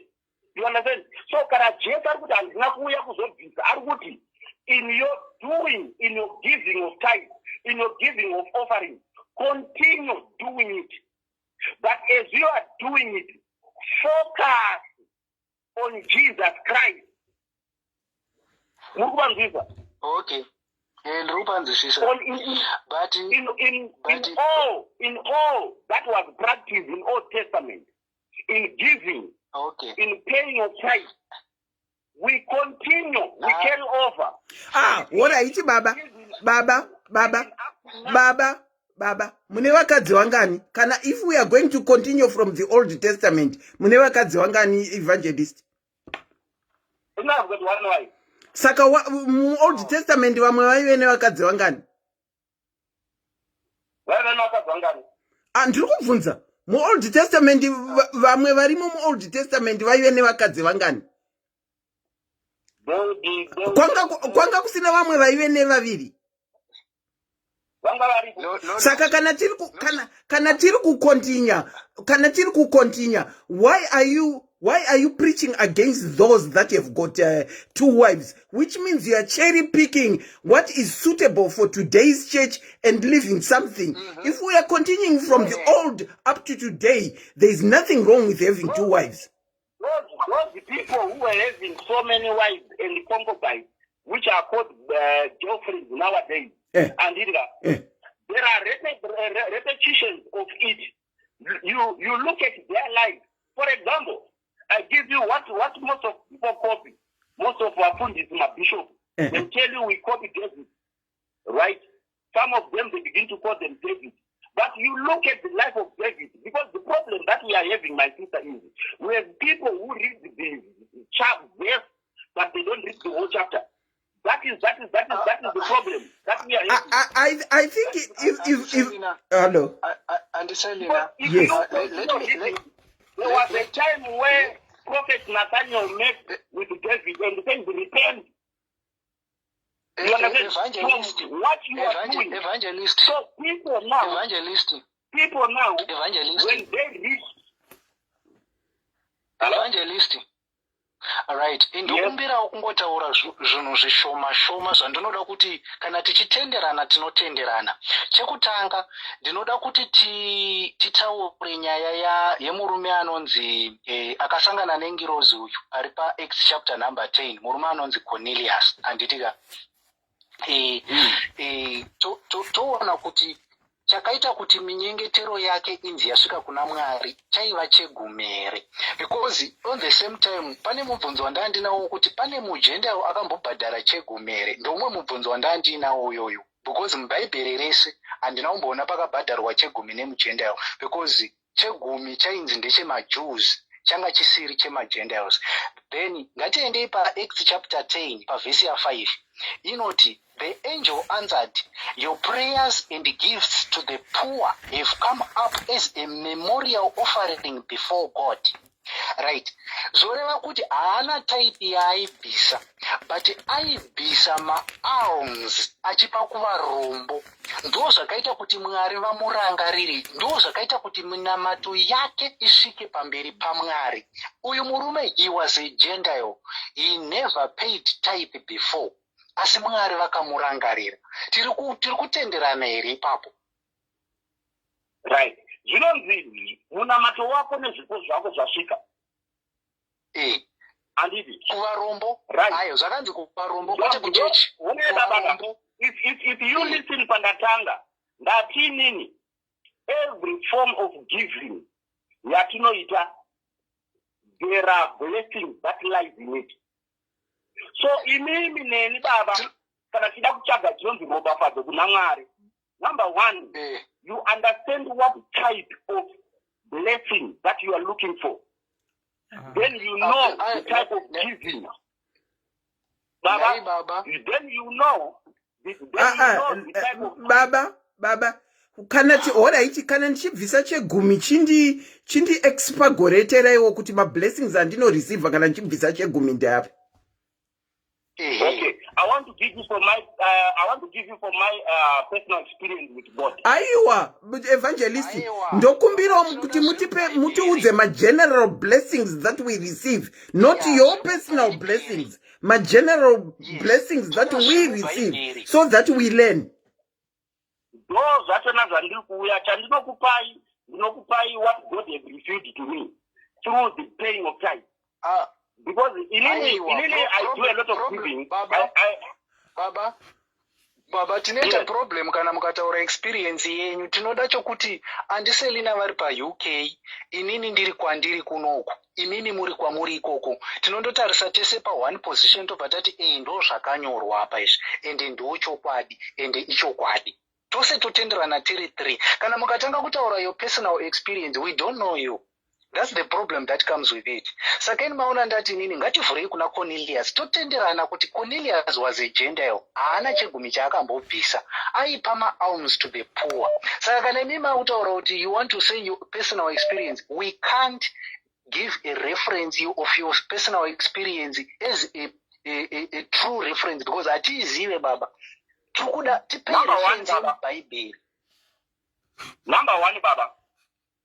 Every form of giving has got blessing. So when Cornelius gives to the poor, the Bible puts up a chain of aipa kuvarombo. So Mwari vari kupindura Cornelius based on his giving to the poor. So pane ropafadzo raari kuwana raasingakwanisa kunge achiwana rasingakwanisa kuwana rinopiwa nemunhu wetithe. But Mwari vari kuuya vari specific. You see, Baba, the problem that we have is we think we know God, how God deals with things. That's our major problem.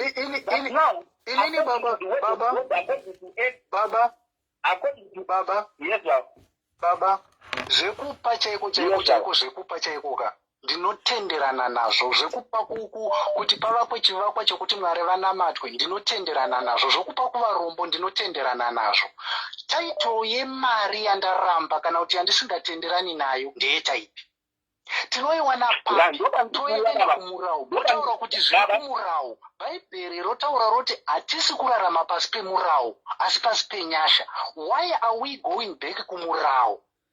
Because even mugrace giving yakataurwa kunzi ngaiitwe, but hapana kumbotaurwa zvetithing. Ndabvunzazve kuti tithe yakataurwa papi chaipo muNew Testament.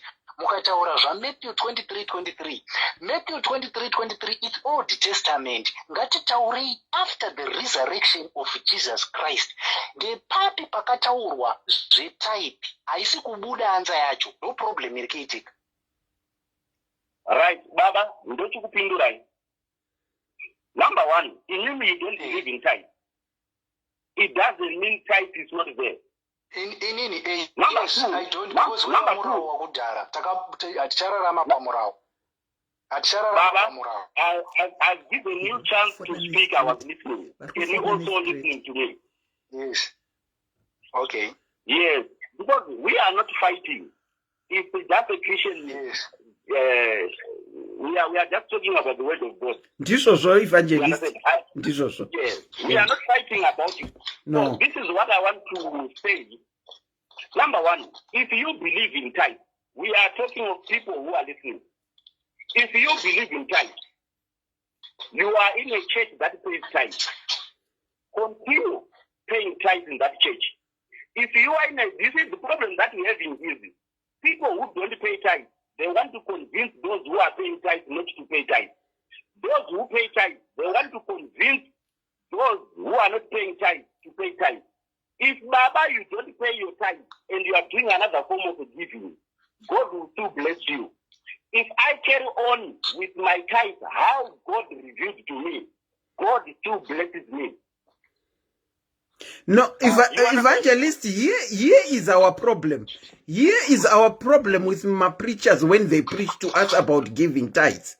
They always give a reason yekuti God will, and I can safely tell you and give an example of Apostle Vakauya Pano last week.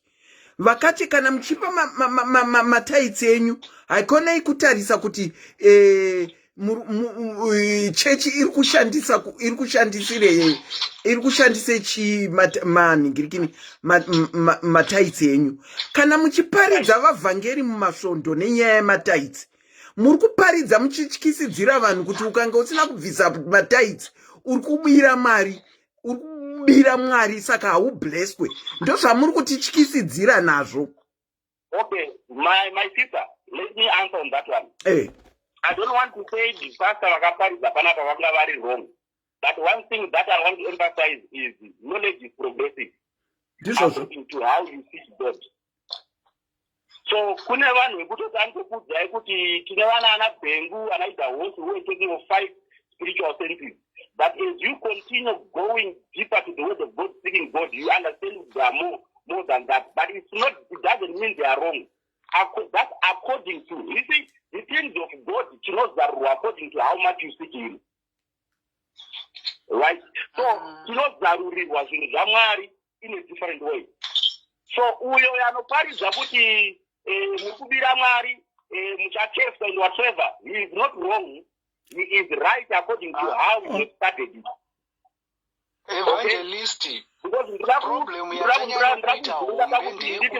the first church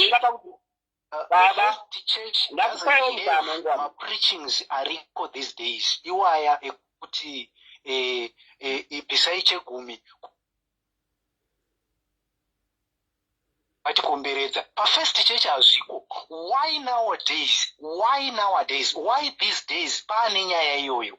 Vanapita vanambozviparidza, vanapowa vanautombozviparidza. Powa anotaura oti kana asingadi kushanda ngaasadya, munhu ngaashande nemaoko ake, kwete kumirira vanhu. But why now church why yakutaura izvozvo? Number one, Baba, as I said, knowledge is progressive. Kune zvinhu zvakaparidzwa, kune zvinhu zvakazarurwa kuitwa naMwari. Baba, I've given you chance to speak. Can you also give me chance to speak? Hello? Oh, taura Baba, ndakateerera. Kune zvinhu zvakazarurwa kuna Paul naMwari. There are things that Paul never got revelation of that I now have now. And then, number two, zvese zviri muBible, it's not meaning everything that transpire. Do you know, kuti kune 1 Corinthians chapter 3, that they said it's now, it was missing. According to Paul, I wrote it, but it was missing somewhere. You understand? So, as I said, with knowledge of God is progressive. That's why Jesus, like orphans, let me go. In my going, it is an advantage to you that I shall give you the Holy Spirit. We shall reveal the deep secret of the kingdom of God.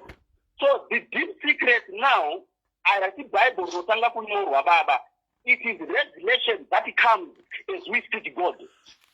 Evangelist, sorry, Martin, not everything that is written in the Bible transpired. Am I correct in saying that is what you said? No, I never said that. I said there are some information that is missing from the Bible. But as you see, that's why Paul says, study to show thy approved. So which means Saka evangelist. Yes.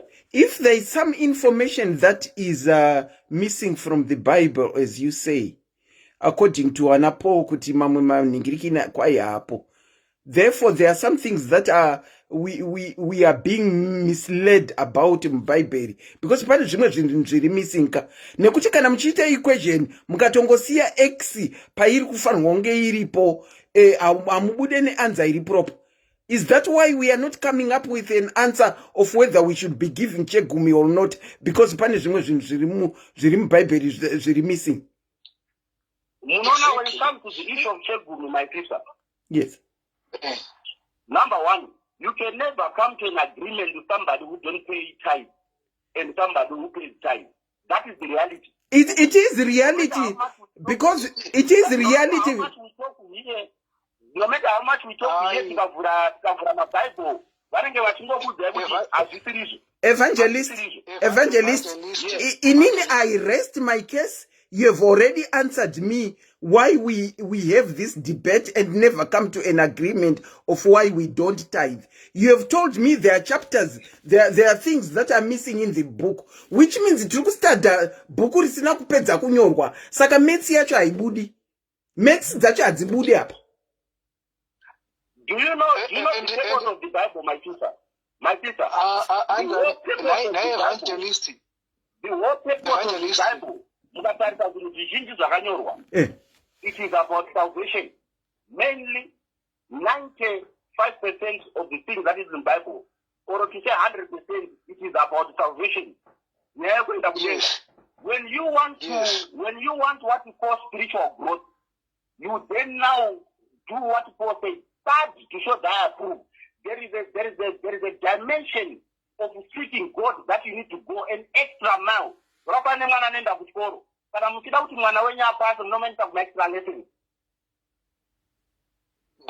no, it does. Kuendesa kuma extra lessons doesn't guarantee they will pass.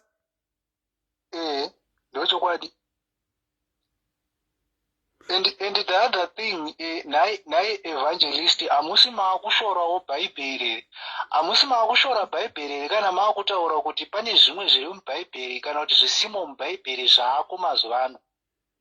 Handizvo here zvaitaurwa kuna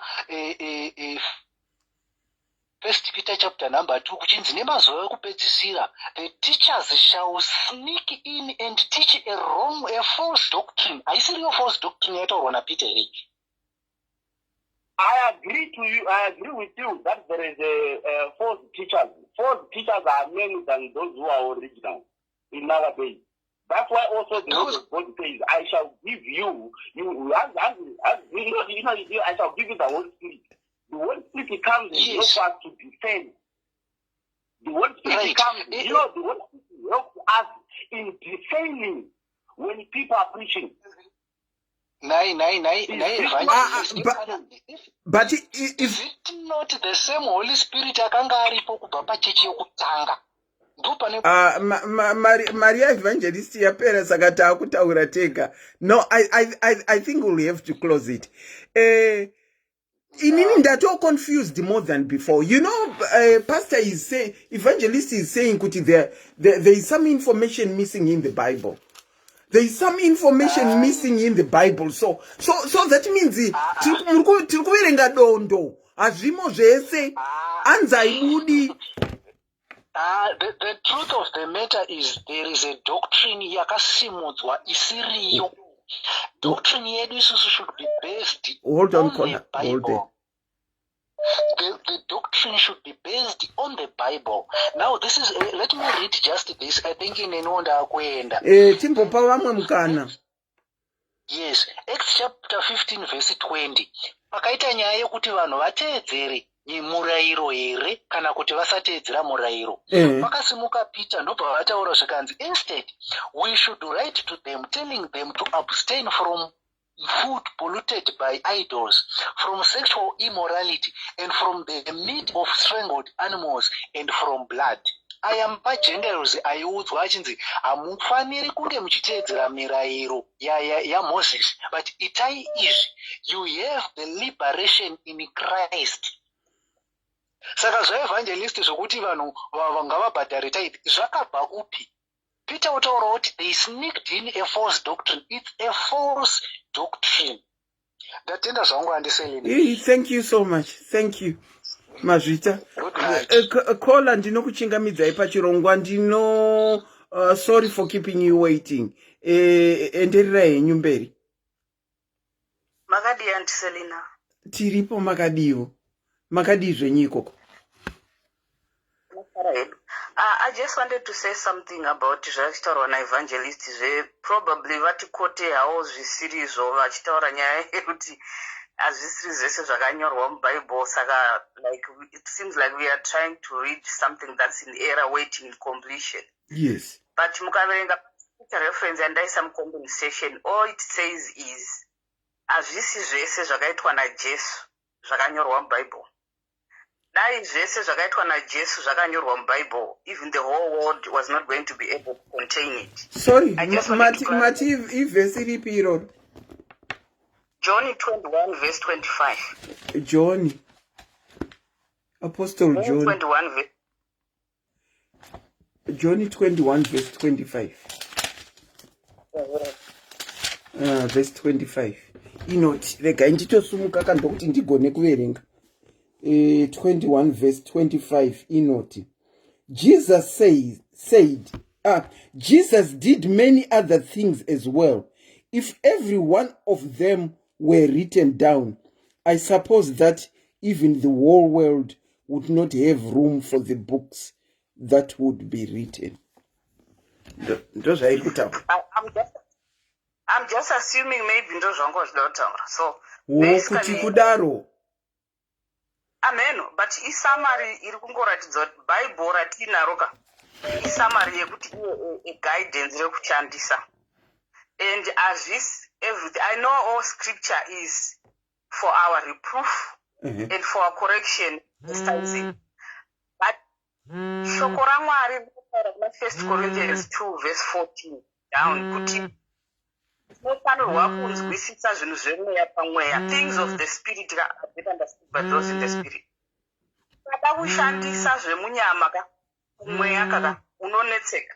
The reason why we are having two kinds of Christians here right now. I'm not going to say what is which, but Bible pane carnal Christians and spiritual Christians. Iwewe as an individual, you need to endeavor to grow spiritually for you to connect to the spirit, spirit to spirit. Now, in many angu, I believe with tithing or no tithing, you need to understand by revelation. Vanhu vangada kuti revelation chi or whatever, vanhu vakanyora Bible even vakarinterpret, they had to work under the revelation or understanding yaMwari. Inini, I want to give you an example.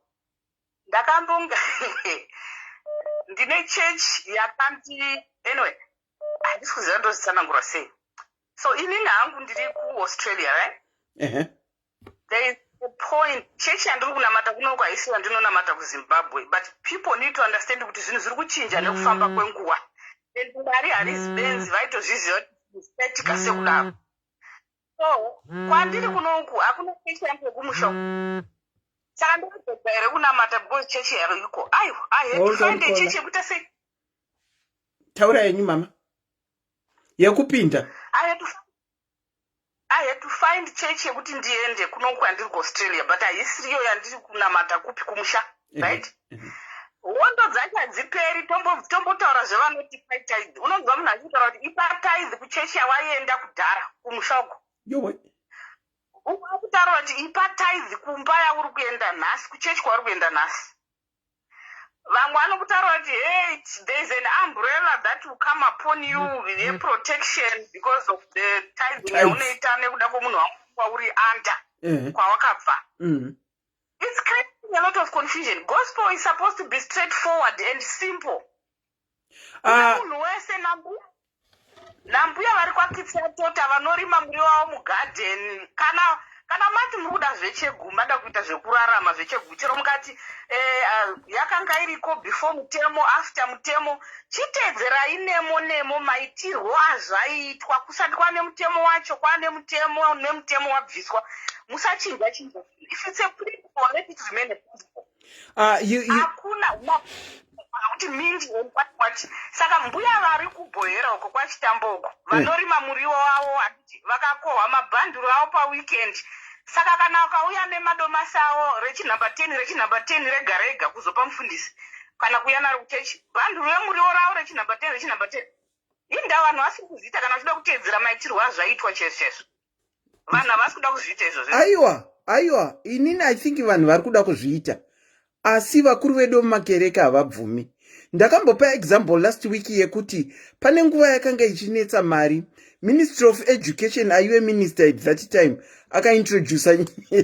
akaintroduce nyaya yekuti huyai nehuku mari yakati inoenderana nehuku yakati school fees yakati inoenderana nembudzi yakati maheadmaster vakazviramba mumachikoromo. Saka it's not kuti vanhu havasi kuda, vanhu vanoda kubvisa zvavanenge vainazvo bhanduru remuriwo iroro, asi kuti ndizosvika naro kuna muprista uya nebhanduru remuriwo uya nebhanduru remuriwo. Maprista nemaapostoro nemapastors emazuva ano havachadi mabhanduru emuriwo, vaakuti iwo chienda unotengesa bhanduru racho remuriwo wouya nemari rather than kundipa bhanduru remuriwo inini. Ndiyo nyaya yapo, and confusion yapo futi mumachechi ndeyekuti tane gospel reprosperity ndora akuti confuse. Last week ndakati ukatarisa kuchine machechi ana Methodist nana Anglican tanga tisina confusion yatiinayo nasi. Chingwa yandiselina ndozvandiri kutaura kuti iwewe munhu unofanirwa kukura mumwe manzo zvanambotaura pekutanga kuti move from being a carnal Christian to being a spiritual Christian. Zvinhu zvemeya ukada kuzviita uchishandisa pahunyama unongoteera kutaungese kuti uri hwai yakasungwa maziso aya. Iwo mufundisi wako kana vakubvunza panapa we have to help each other kubva pabottom chaipo pana mbuya chaivo vanoda kunzwisisawo. Hatisi tega tiri pano pamedia panapa toda kunzwisisa, tiri kutorwira vanhu vakawanda panapa kusanganisa vamwe asingakwanisi kuya panapa. Saka kana iwe mufundisi wako ukavaendera uri kwabhegedhe kwachitambo muti usina zita uko ukavaendera nebhandu remuriwo wataura kuti rakaramba kutengwa ndashaya watenga tomboti washaya watenga bhandu remuriwo wangu saka ndauya naro rakadaro because ndicho chacho ichocho chandinacho. Munhu wese anodhizevha kukwanisa kutaura namufundisi. Dambudziko randiri kuona panapa nderekuti vana mufundisika vari kuda kuintimidata. They want to put fear mune vana vesangano. They want to hypnotize people. And they are not worshiping in truth. The Bible says, inini Mwari, I want people to worship me in truth and in spirit. Vanhu vakawanda vari kutobvisa chegumi munoziva kuti havasi kuropafadzwa nei. They are not one worshiping God in truth and in spirit. Vari kutenda vakatotsamwa. Vamwe munoziva rodi ini hangu ndambotenderera machechi. Ndakamboenda chechi yaitaurwa mukadzi akabvunza kuti inini murume wangu is not a believer. Saka ini ndinobhilivha kuti ndinokwanisa kupata izvi. Murume wangu ari kuti usapa ndoita sei? Mufundisi achikutaura kuti itanerwe seri. Mufundisi kuudza mukadzi wemunhu kuti itanerwe seri unongonyepa unge sekuti imari yemagroceries yauda unotenga chikafu or something like that. Unoona zvaunoona yekutamba. Mufundisi vatodzidzisa mutendi kunyepa kapa. Ndozvandiri kutaura kuti kudzidzisa muchechi kudzidzisa mukadzi wemunhu kunyepa ropafadzo rinobva papi chero akabvisa chegumi chacho. Kuti itanerwe uona zvokuita find a way yekuti uise chegumi uri mufundisi weruzi. Chimwe chacho chandoda kutaura ndechekuti mitemo imwe yaakuiswa muchechika iri kutotadzisa vanhu kuuya kuchechi. Zvokwadi. Takuramba the law kutopfura maFarisees acho. Maconstitution ari kukunyetwa munoshamisika zviri mukati. ndandina kupedza nyangwe ndaitaura yekuti maybe let me not touch it, but ndachida kuti ndakamboita mutungamiriri by default neshungu ndichine shungu dzekuda kuita zvekumabuilding uku ndandichine shungu. Munoziva that ziu yekuda kuti vanhu vaite zvinhu zvebasa raMwari. Ndatanga zvandakatanga inini anditi under the influence of the Holy Spirit. Pane munhu akauya kwandiri akandibvisa, anatombengana position or anything, indada ngotanga basa raMwari. Ndizvozvo. Right? Vaona kuti ndalaya foundation ndakuita zvandinoita. Kune munhu ndakangoona ndabviswa. Ndakazongoona pane WhatsApp group rakanzi Ningi is the leader of this place. Anditi inini manje ndinotaura nyarari handisi mutendi yayo akangopusa-pusa. Because kwandakabva chakukuru ndakatobva kure ndiri boora ngoma ndoziva kwandiri kubva haundivhari zvekudaro. Ndaita sezvangu ndabva ndangovhunza kuti ako kungondiudzawo kunei kuti zvapera ndoona kutoitawo imwe because handisi kuzomirira kushandira Mwari. Zikanzi takazotasa marejesta ekuchechi tikaona yekumusha tikaona kuti hamusi kuchabvisa chegumi. Murunzisa.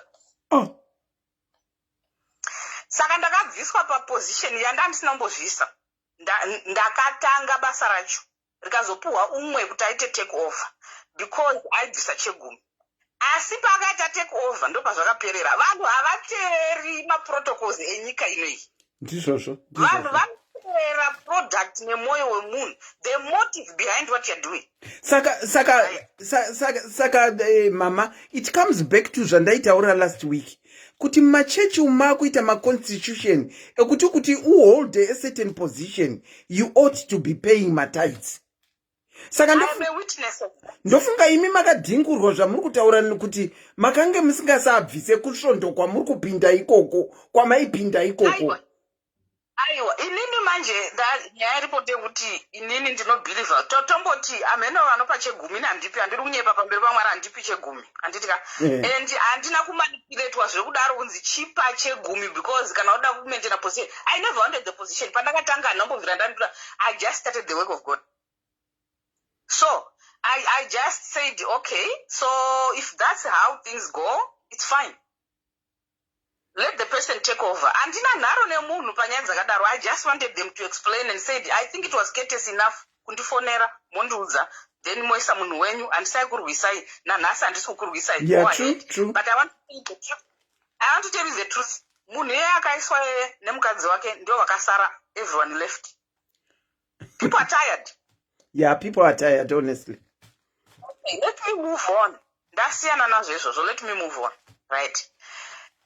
Ndatosiya zvacho izvozvo zvekuti hanzi chichi handina kumanipulatwa kupa inini nemurume wangu we are the biggest, one of the biggest masupporters ekuchechi. Why? Because unoenda kuchechi kwatinoda accountability and responsibility. Mari inorwadza handiseli fanike kana uri kunoku vanhu vanonga mari inomamera pamuti aiwa mari inorwadza. Ende inorwadza zveshuwa. Ini kuchechi kwandinoenda handibvisi chegumi. Kana Mwari vasati vandizarurira kuti bvisa chegumi handisi kuzoibvisa, but ndinopa more than yechegumi yacho. So maybe ndakatokavhika futi anyway. So what I want to say is hakuna munhu anondiudza kuti hanzi mari pasi usatudza zvauri kuita naye, hakuna zvakadaro. Handiseli rub it off your mind, hakuna zvakadaro. Iwe ukaona uri kuenda kuchechi iyoyo isarudzo yako, une pfungwa 5 dzawakapuhwa naMwari, mweya mutsvene unewe, he is your mentor, he is your teacher, he is your best friend, ndiye anokudzidzisa all truth, he is your comforter, he is everything. Anokuudza zvese nezvatikudhiskasa panapa. Ukaona uri kuenda uchitadza kubvunza mubvunzo iyoyo, ukabvunza mufundisi wako akuti it's none of your business, unobva waziva kuti panapa hapana Mwari panapa. Kana aimbovepo haasi charipo, kuopareta kwegift yemunhu hazviro kuti Mwari vachipo. Ndizvozvo.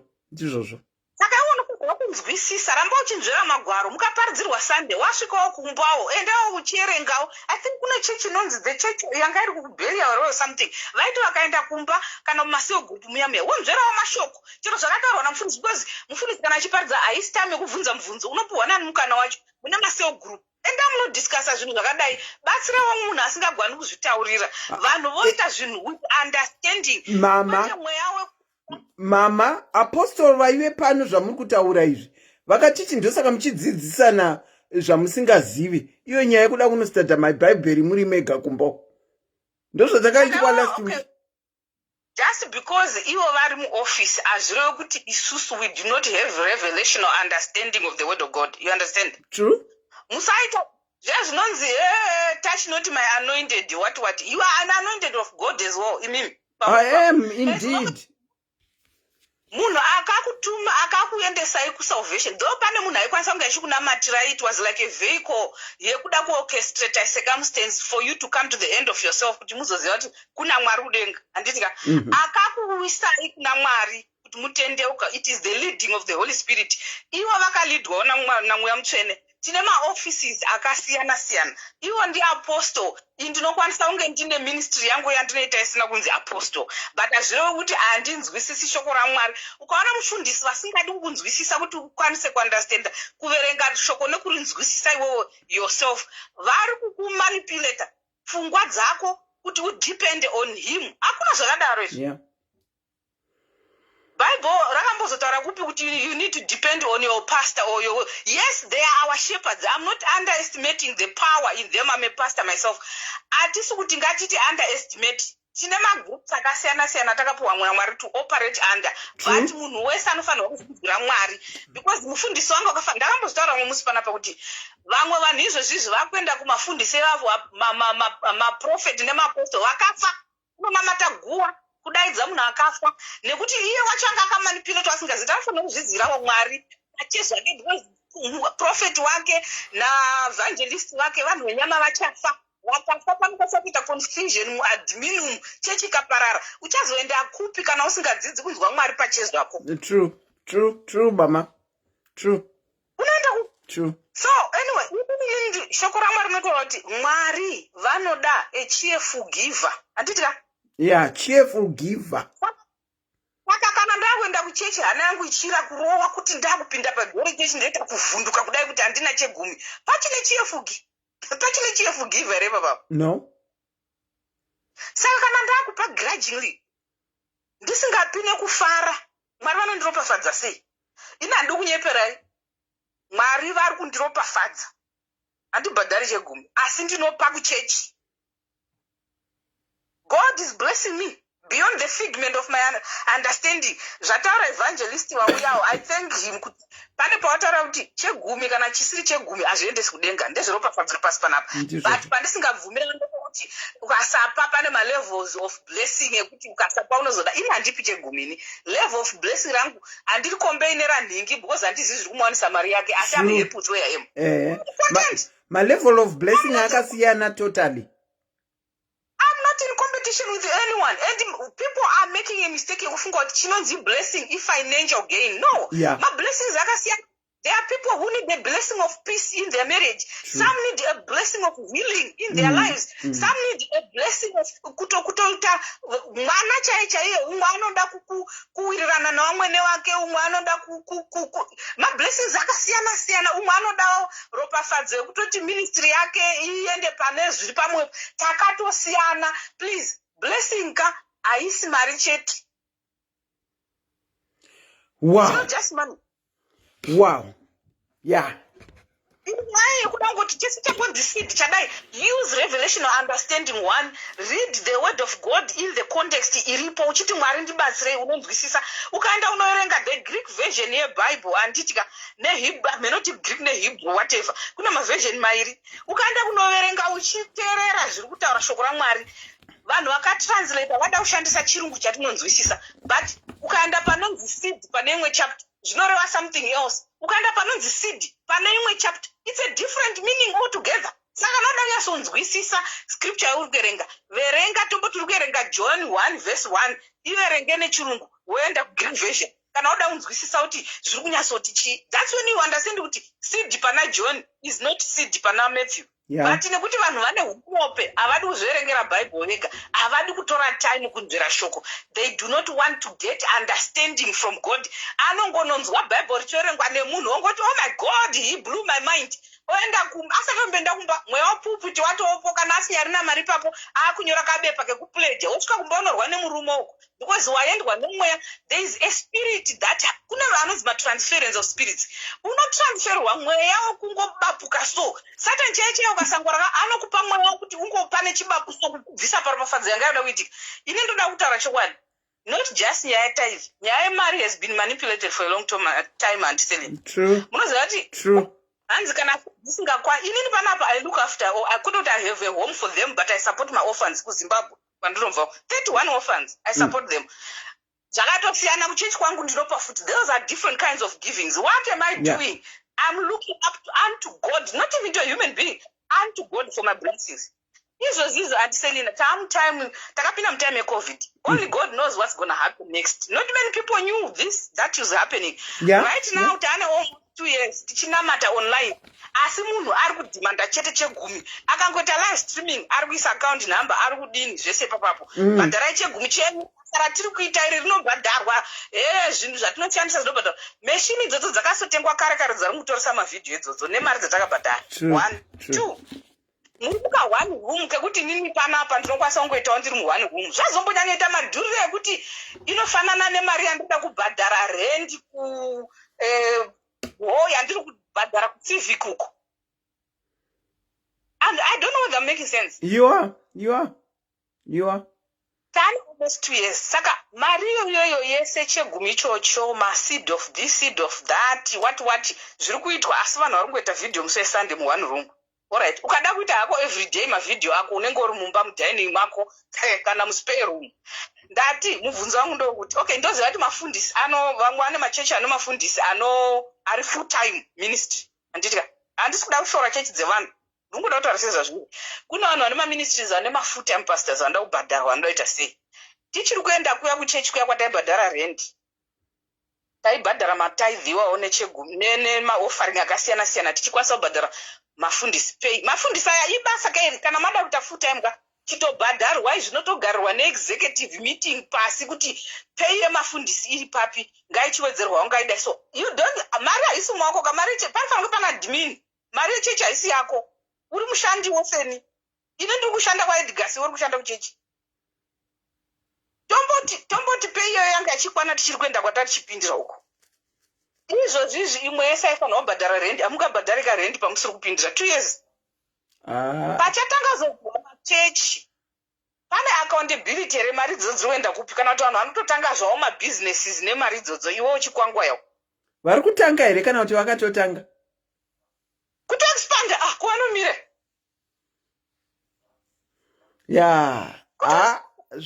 Zvakaoma mama. By choice, panapa kandakudza ndinofundisa nditi handihori mari. I don't want to be paid by the church. I work for myself. Handidi handambobvira and I will never. Handidi hangu ichoice yangu, handisi kuti vari kuitwa zvakaipa, but ndiri kubvunza kuti saka accountability ichavapo here chichi chatika, which means kana vakutovhura machechi katoda kutoona kuti executive iri kutudza kuti hatichaendi kunorenda, takatenga building because mari yemuri kuisa kupa hamusi kurenda ka. Hakuna chechi iri kuitika, kana dzakuitika dzimwe dzakuitika, but nguva yese kwakune collection kauko. They will always find something yekuti mari yakaenda kwakati. That I can tell you. But munoziva soka vanhu kunamata hakusi kupusa, munoziva. Kunamata hakusi kupusa, vanhu ngatipepuke. Inini what I'm saying is, kana uri kudecide kuda unobhadhara chegumi chako, enda unobhadhara nombokurambidza. Kana usingadi kubhadhara regedza, but at least enda unobvunzawo vanhu vari in authority kuti accountability. Munoziva kuti kunoku kuAustralia hakuna zvemafanisi. You need to be accountable for the monies dzinokoletwa nevanhu. At any given point, you can be actually audited negovernment. I think kuAfrica ndo kusina machechi anoningirikira mama. KuAfrica kwedu ndo kusina machechi auditwa nehurumende. Saka vanongoita zvavanoda. A day when it comes to kunzi auditai, I can safely assure you machechi mazhinji anovharwa sekuvharwa kwakaitwa kuRwanda nekuBotswana uko. I can safely assure you anovharwa. Yeah, and I think it has to be done. It needs to be done, not just in Africa, everywhere.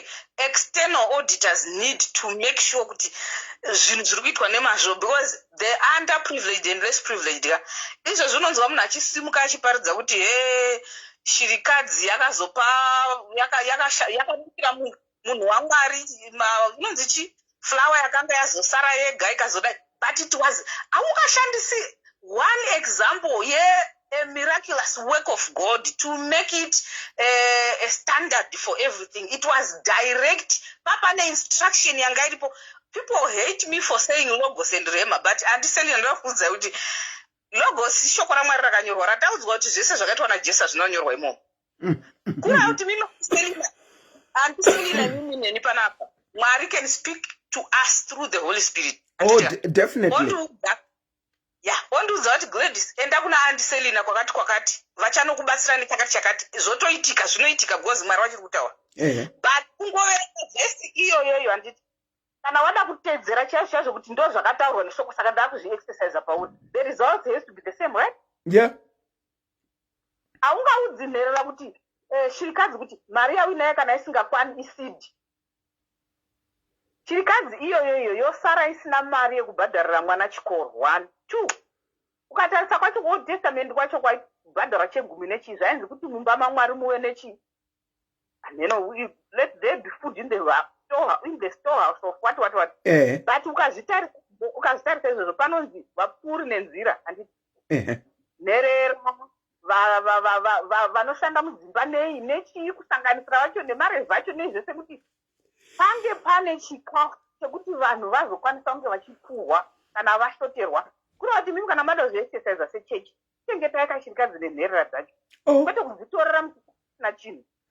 Shirikadzi dzinenge dzichioexpecta kuti dzichobvisa 10% yacho idzo dzisina kwacho nonzi hanzi kana isingakwani pasesidi osara asina fees odzoka kuti mamufundisa namari yefees zvonzi izvoni ngatinamati asi bhaibheri richitaura kuti munamato pakadare papapo unofanirwa kutora action. Wakufanirwa kuita maiti, wakufanirwa kuratidza kuti muri vanhu, muri family, you are a united family, mochibatsirana muchibatsirawo shirikadzi nenherera dziya. Coach, ipapo muchitaura zvekunzi ngapinamata, inini I tend to dispute with every problem that comes. Munhu achitaura problem yako unongonzwa vamwe vachiti vamwe vanhu ngatinamate. There are some problems that don't need prayer. There are some problems that need action and prayer. Because Bible rinotaura kuti ningirikini, a prayer without works is dead. Saka mama prayers, we don't need prayers. I wish I could get this in people's heads. We don't need my prayers in some things.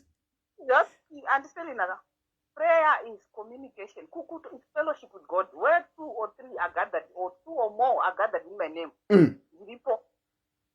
Here discussion at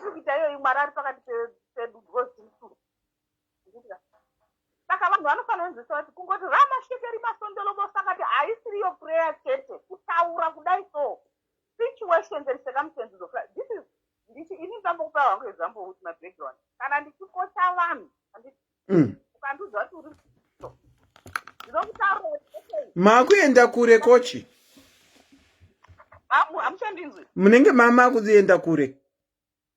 Okay, ndichiti ndiri kuwirirana nemi because inini kana ndakatarisa problem yemunhu kudai so tombo ndiri kukocha a married couple, right? Ndakakutarisa kudai we fast and pray. Ndinotoseka we have been fasting and we are praying. Pane nguva yekufasta, pane nguva yekugara pasi kunzira chiri kumbotikonzeresa kuti tirambe tichigara vatenda vandise True. chiri kuti problem yakadai so don't say okay, why don't we try 1 2 3? You take action, like I say, you take action. True. And when you take the action and you persist in it, you are bound to be successful. Saka atini kungoti munhu akauya ane problem ngatinama ngatitaisa uchisvika woti murume nemukadzi wauya kumba zvinomira thing vanovhura register munikaidza here ndo chicho vakomana. I'm distressed right now. The last thing on my mind is for you to talk about money. is prayer. Panguva yandiri semunhu waMwari munondibatsira kuna vanhu vakatanga kunamata kuita serious toda chechi hakusinamata aiyo manje coach ndo mentality yatakatichwa nayo kuti kuenda kuchechi ndokunamata ndo mentality yatitori nayo iyoyo. unotoshamisika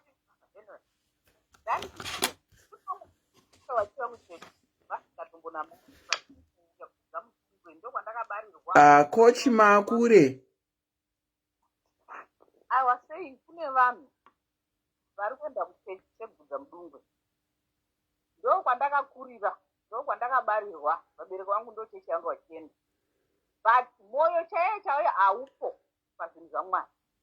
Imi mukamubatsira aine dambudziko musingavhuri marejista enyu kuita kunge muri masocial club maburial society kana kuti munhu iyeye ukama hwake naMwari hunochinja because of rubatsiro rwamamupa not financial situation yapresenta nayo ndizvozvo and kuti munhu iyeyoyo hamuzostruggle kutombomudza nyaya dzebusiness. You will appreciate God for the work that is happening. Kana paine mapayments anodiwa kana paine zvinhu zviri kudiwa muchechi zvine accountability mukati zvinoodhitwa anopa achifara. That one will be a cheerful giver. Yes, Derek. Ari kuzwa musi weSunday mune muchidziwa kuti takaenda mokuhwa nemapikicha acho apo pascreen apo takaenda kushungiza tikapamherera idzichii tikadai so mari munoziva kuti Anselina chechi chandakatanga kuenda ndichiva kuno Australia uchipinda padhoo Asha aikupa program yakanyorwa kunzi last week offering was $2. $10 takaenda kunopamherera dzanga dziri mustreet number chakati chakati. Balance is this much every Sunday. Wow. Every single blessed Sunday. Kana una mibvunzo yako, you go and ask my leader. Apana transparent kuti from the God. Manje kushako zvimwe zvina zviri kuzodzwa kana kuti zvakazodai. Unocheko andi muna accountability muna evidence. Chero muzikaipa inspect zvikaendeswa kumapepa. Coach Makwenda muchienda kure regai ndichiti kudonha kuvhunduka chatikwatara hunge kadune katurike iye unembengo wakamira sani kumusha uku kuti upinde muchechi unobvunza kuti idzo mari dziya dzakazenge dzakakontributa dzakaenda kupi. vanozvibvunza ipo paplatform pana SIS Melly's Diaries kuti mari saka tinoda accountability tiudzei asi hanje ikusvondo kwamakabvisa mari havanokubvunzu. Anyway.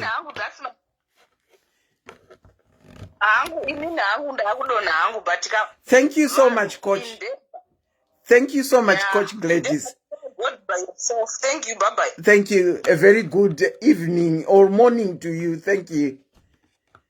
Thank you so much. God bless you. You too, Coach. Thank you. Vakomana. Topic yakaoma vamwe vari kuti ndanzwa vamwe vakuti chiregai tiende kunorara tine ningirikini tinoita part 3 tiri kuita part 3 ndirangodzokera kuna baba vandoda kuti baba ndokumbirawo kuti ticontinue musi weye varamba vofona ndiwo vanga vachitiva nemavhesi avo aya saka ndoda kudzokera kwavari nditaure nawo kuti baba ndokumbirawo kuti tidzoke futi musi wechipiri brain dzinenge dzaita scope donor yakuti calling yakuti calling zvisinei ndofunga vadzima wifi yavo nekuti yakuti calling saka chiregai tichingovhara yedu towedzoka nepart 3 here yenyaya iyi todzoka nepart 3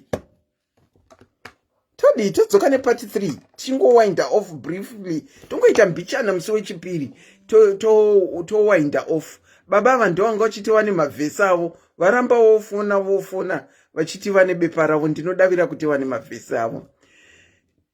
After all this is said and done, vakomana, I don't even know what to say anymore.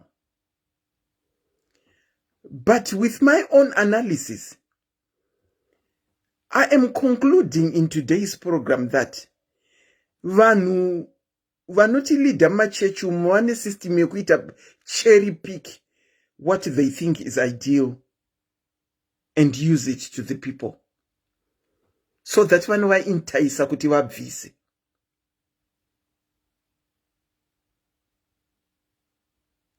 Ndo mafungiro angu ini.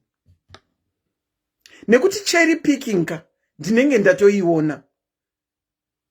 Ndabvunza evangelist wanga waripo nhasi mubvunzo wokuti mune vakadzi vangani, because ndatoona kuti panenge pari kuitwa cherry picking. Apostle vakauya last week ndakavabvunza futi mubvunzo iwoyo, mune vakadzi vangani, nekuti ndakaona kuti shoko rinenge rakutoitwa cherry picking. Chimwe chazondiconfuse worse, when I had reached a point yonke ndiri kunzwisisa nyaya tithing and contribution. Evangelist vanhasi wabva uya wakati hanzi mune zvimwe zvinhu zvakasiyirirwa mubhaibheri. Mune zvimwe bhaibheri harina kupera rese kunyorwa. Zvino kana tichipiwa bhuku tikonzi verengai for an exam. Example yandiri kupai. Tiri kuverenga. Tichiverengera exam kuti tipase. Kuti tiite zviri kutaurwa mubhuku uye tigofila in pa exam.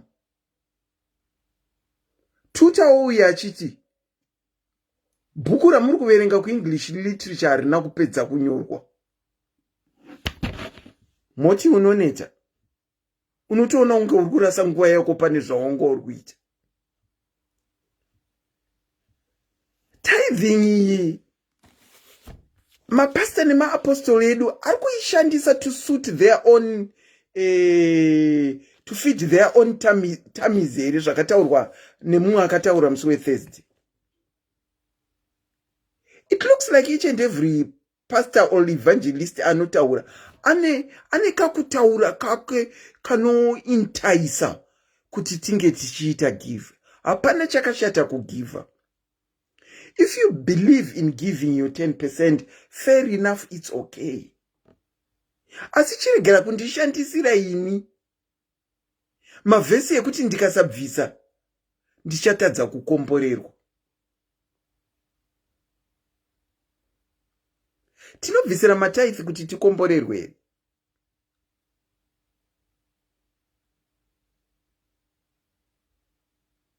It seems hapana kunyatsotiudza kuti matithe acho anoshandei, anoenda kupi.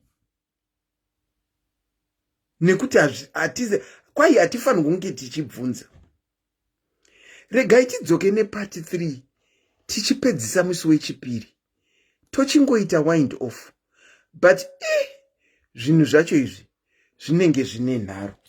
Since evangelist vanhasi vati hanzi bhaibheri harina kupedza kunyorwa, maybe ndosaka tiri kuitirana nharo dzakadai nekuti bhaibheri harina kupedza kunyorwa. Amen. Kwangowo kubvunza nekufungirawo handizivi. Ndinokutendai nekuchuna ini kuchirongwa.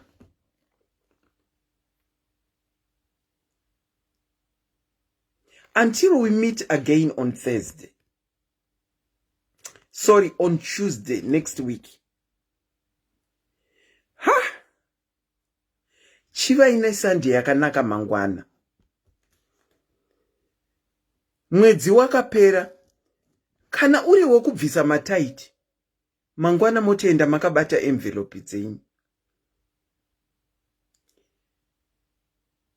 Monica Mutemerera ari kuti ndisati ndavhara hunzai amaponga.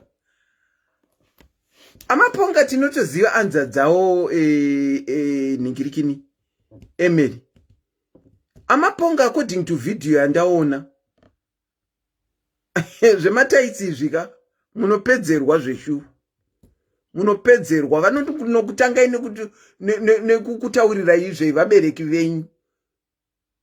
Ndo video yandaona. Saka ndatoita come to a conclusion kuti amaponga I'm not saying kuti ndizvo zvavaningikira, but pane manzwira andaita zvematithe vanenge vasiko ikoko vakaondeya kuti havako vanokupedzera izveshuwo. Asi kana tichiunza amaponga tinenge tiri kutoda amaponga versus evangelist timbonyatsoweya kuti zvakamira sei, nekuti tikaunza 1 sezvatiri kuita izvika hazvinyatsobuda shine. But zvisinei hazvo, ndati mwedzi wakapera, vaya vakasununguka kunopa mataitsi avo kusvondo, mangwana ndiro zuva ndinodavira rekuti first Sunday after last day of the month, which was the 30th. Ipai makasununguka. Munhu ngaaite zvaanogona iye. Kutaura kudai kuonesana nekuvhurana maziso.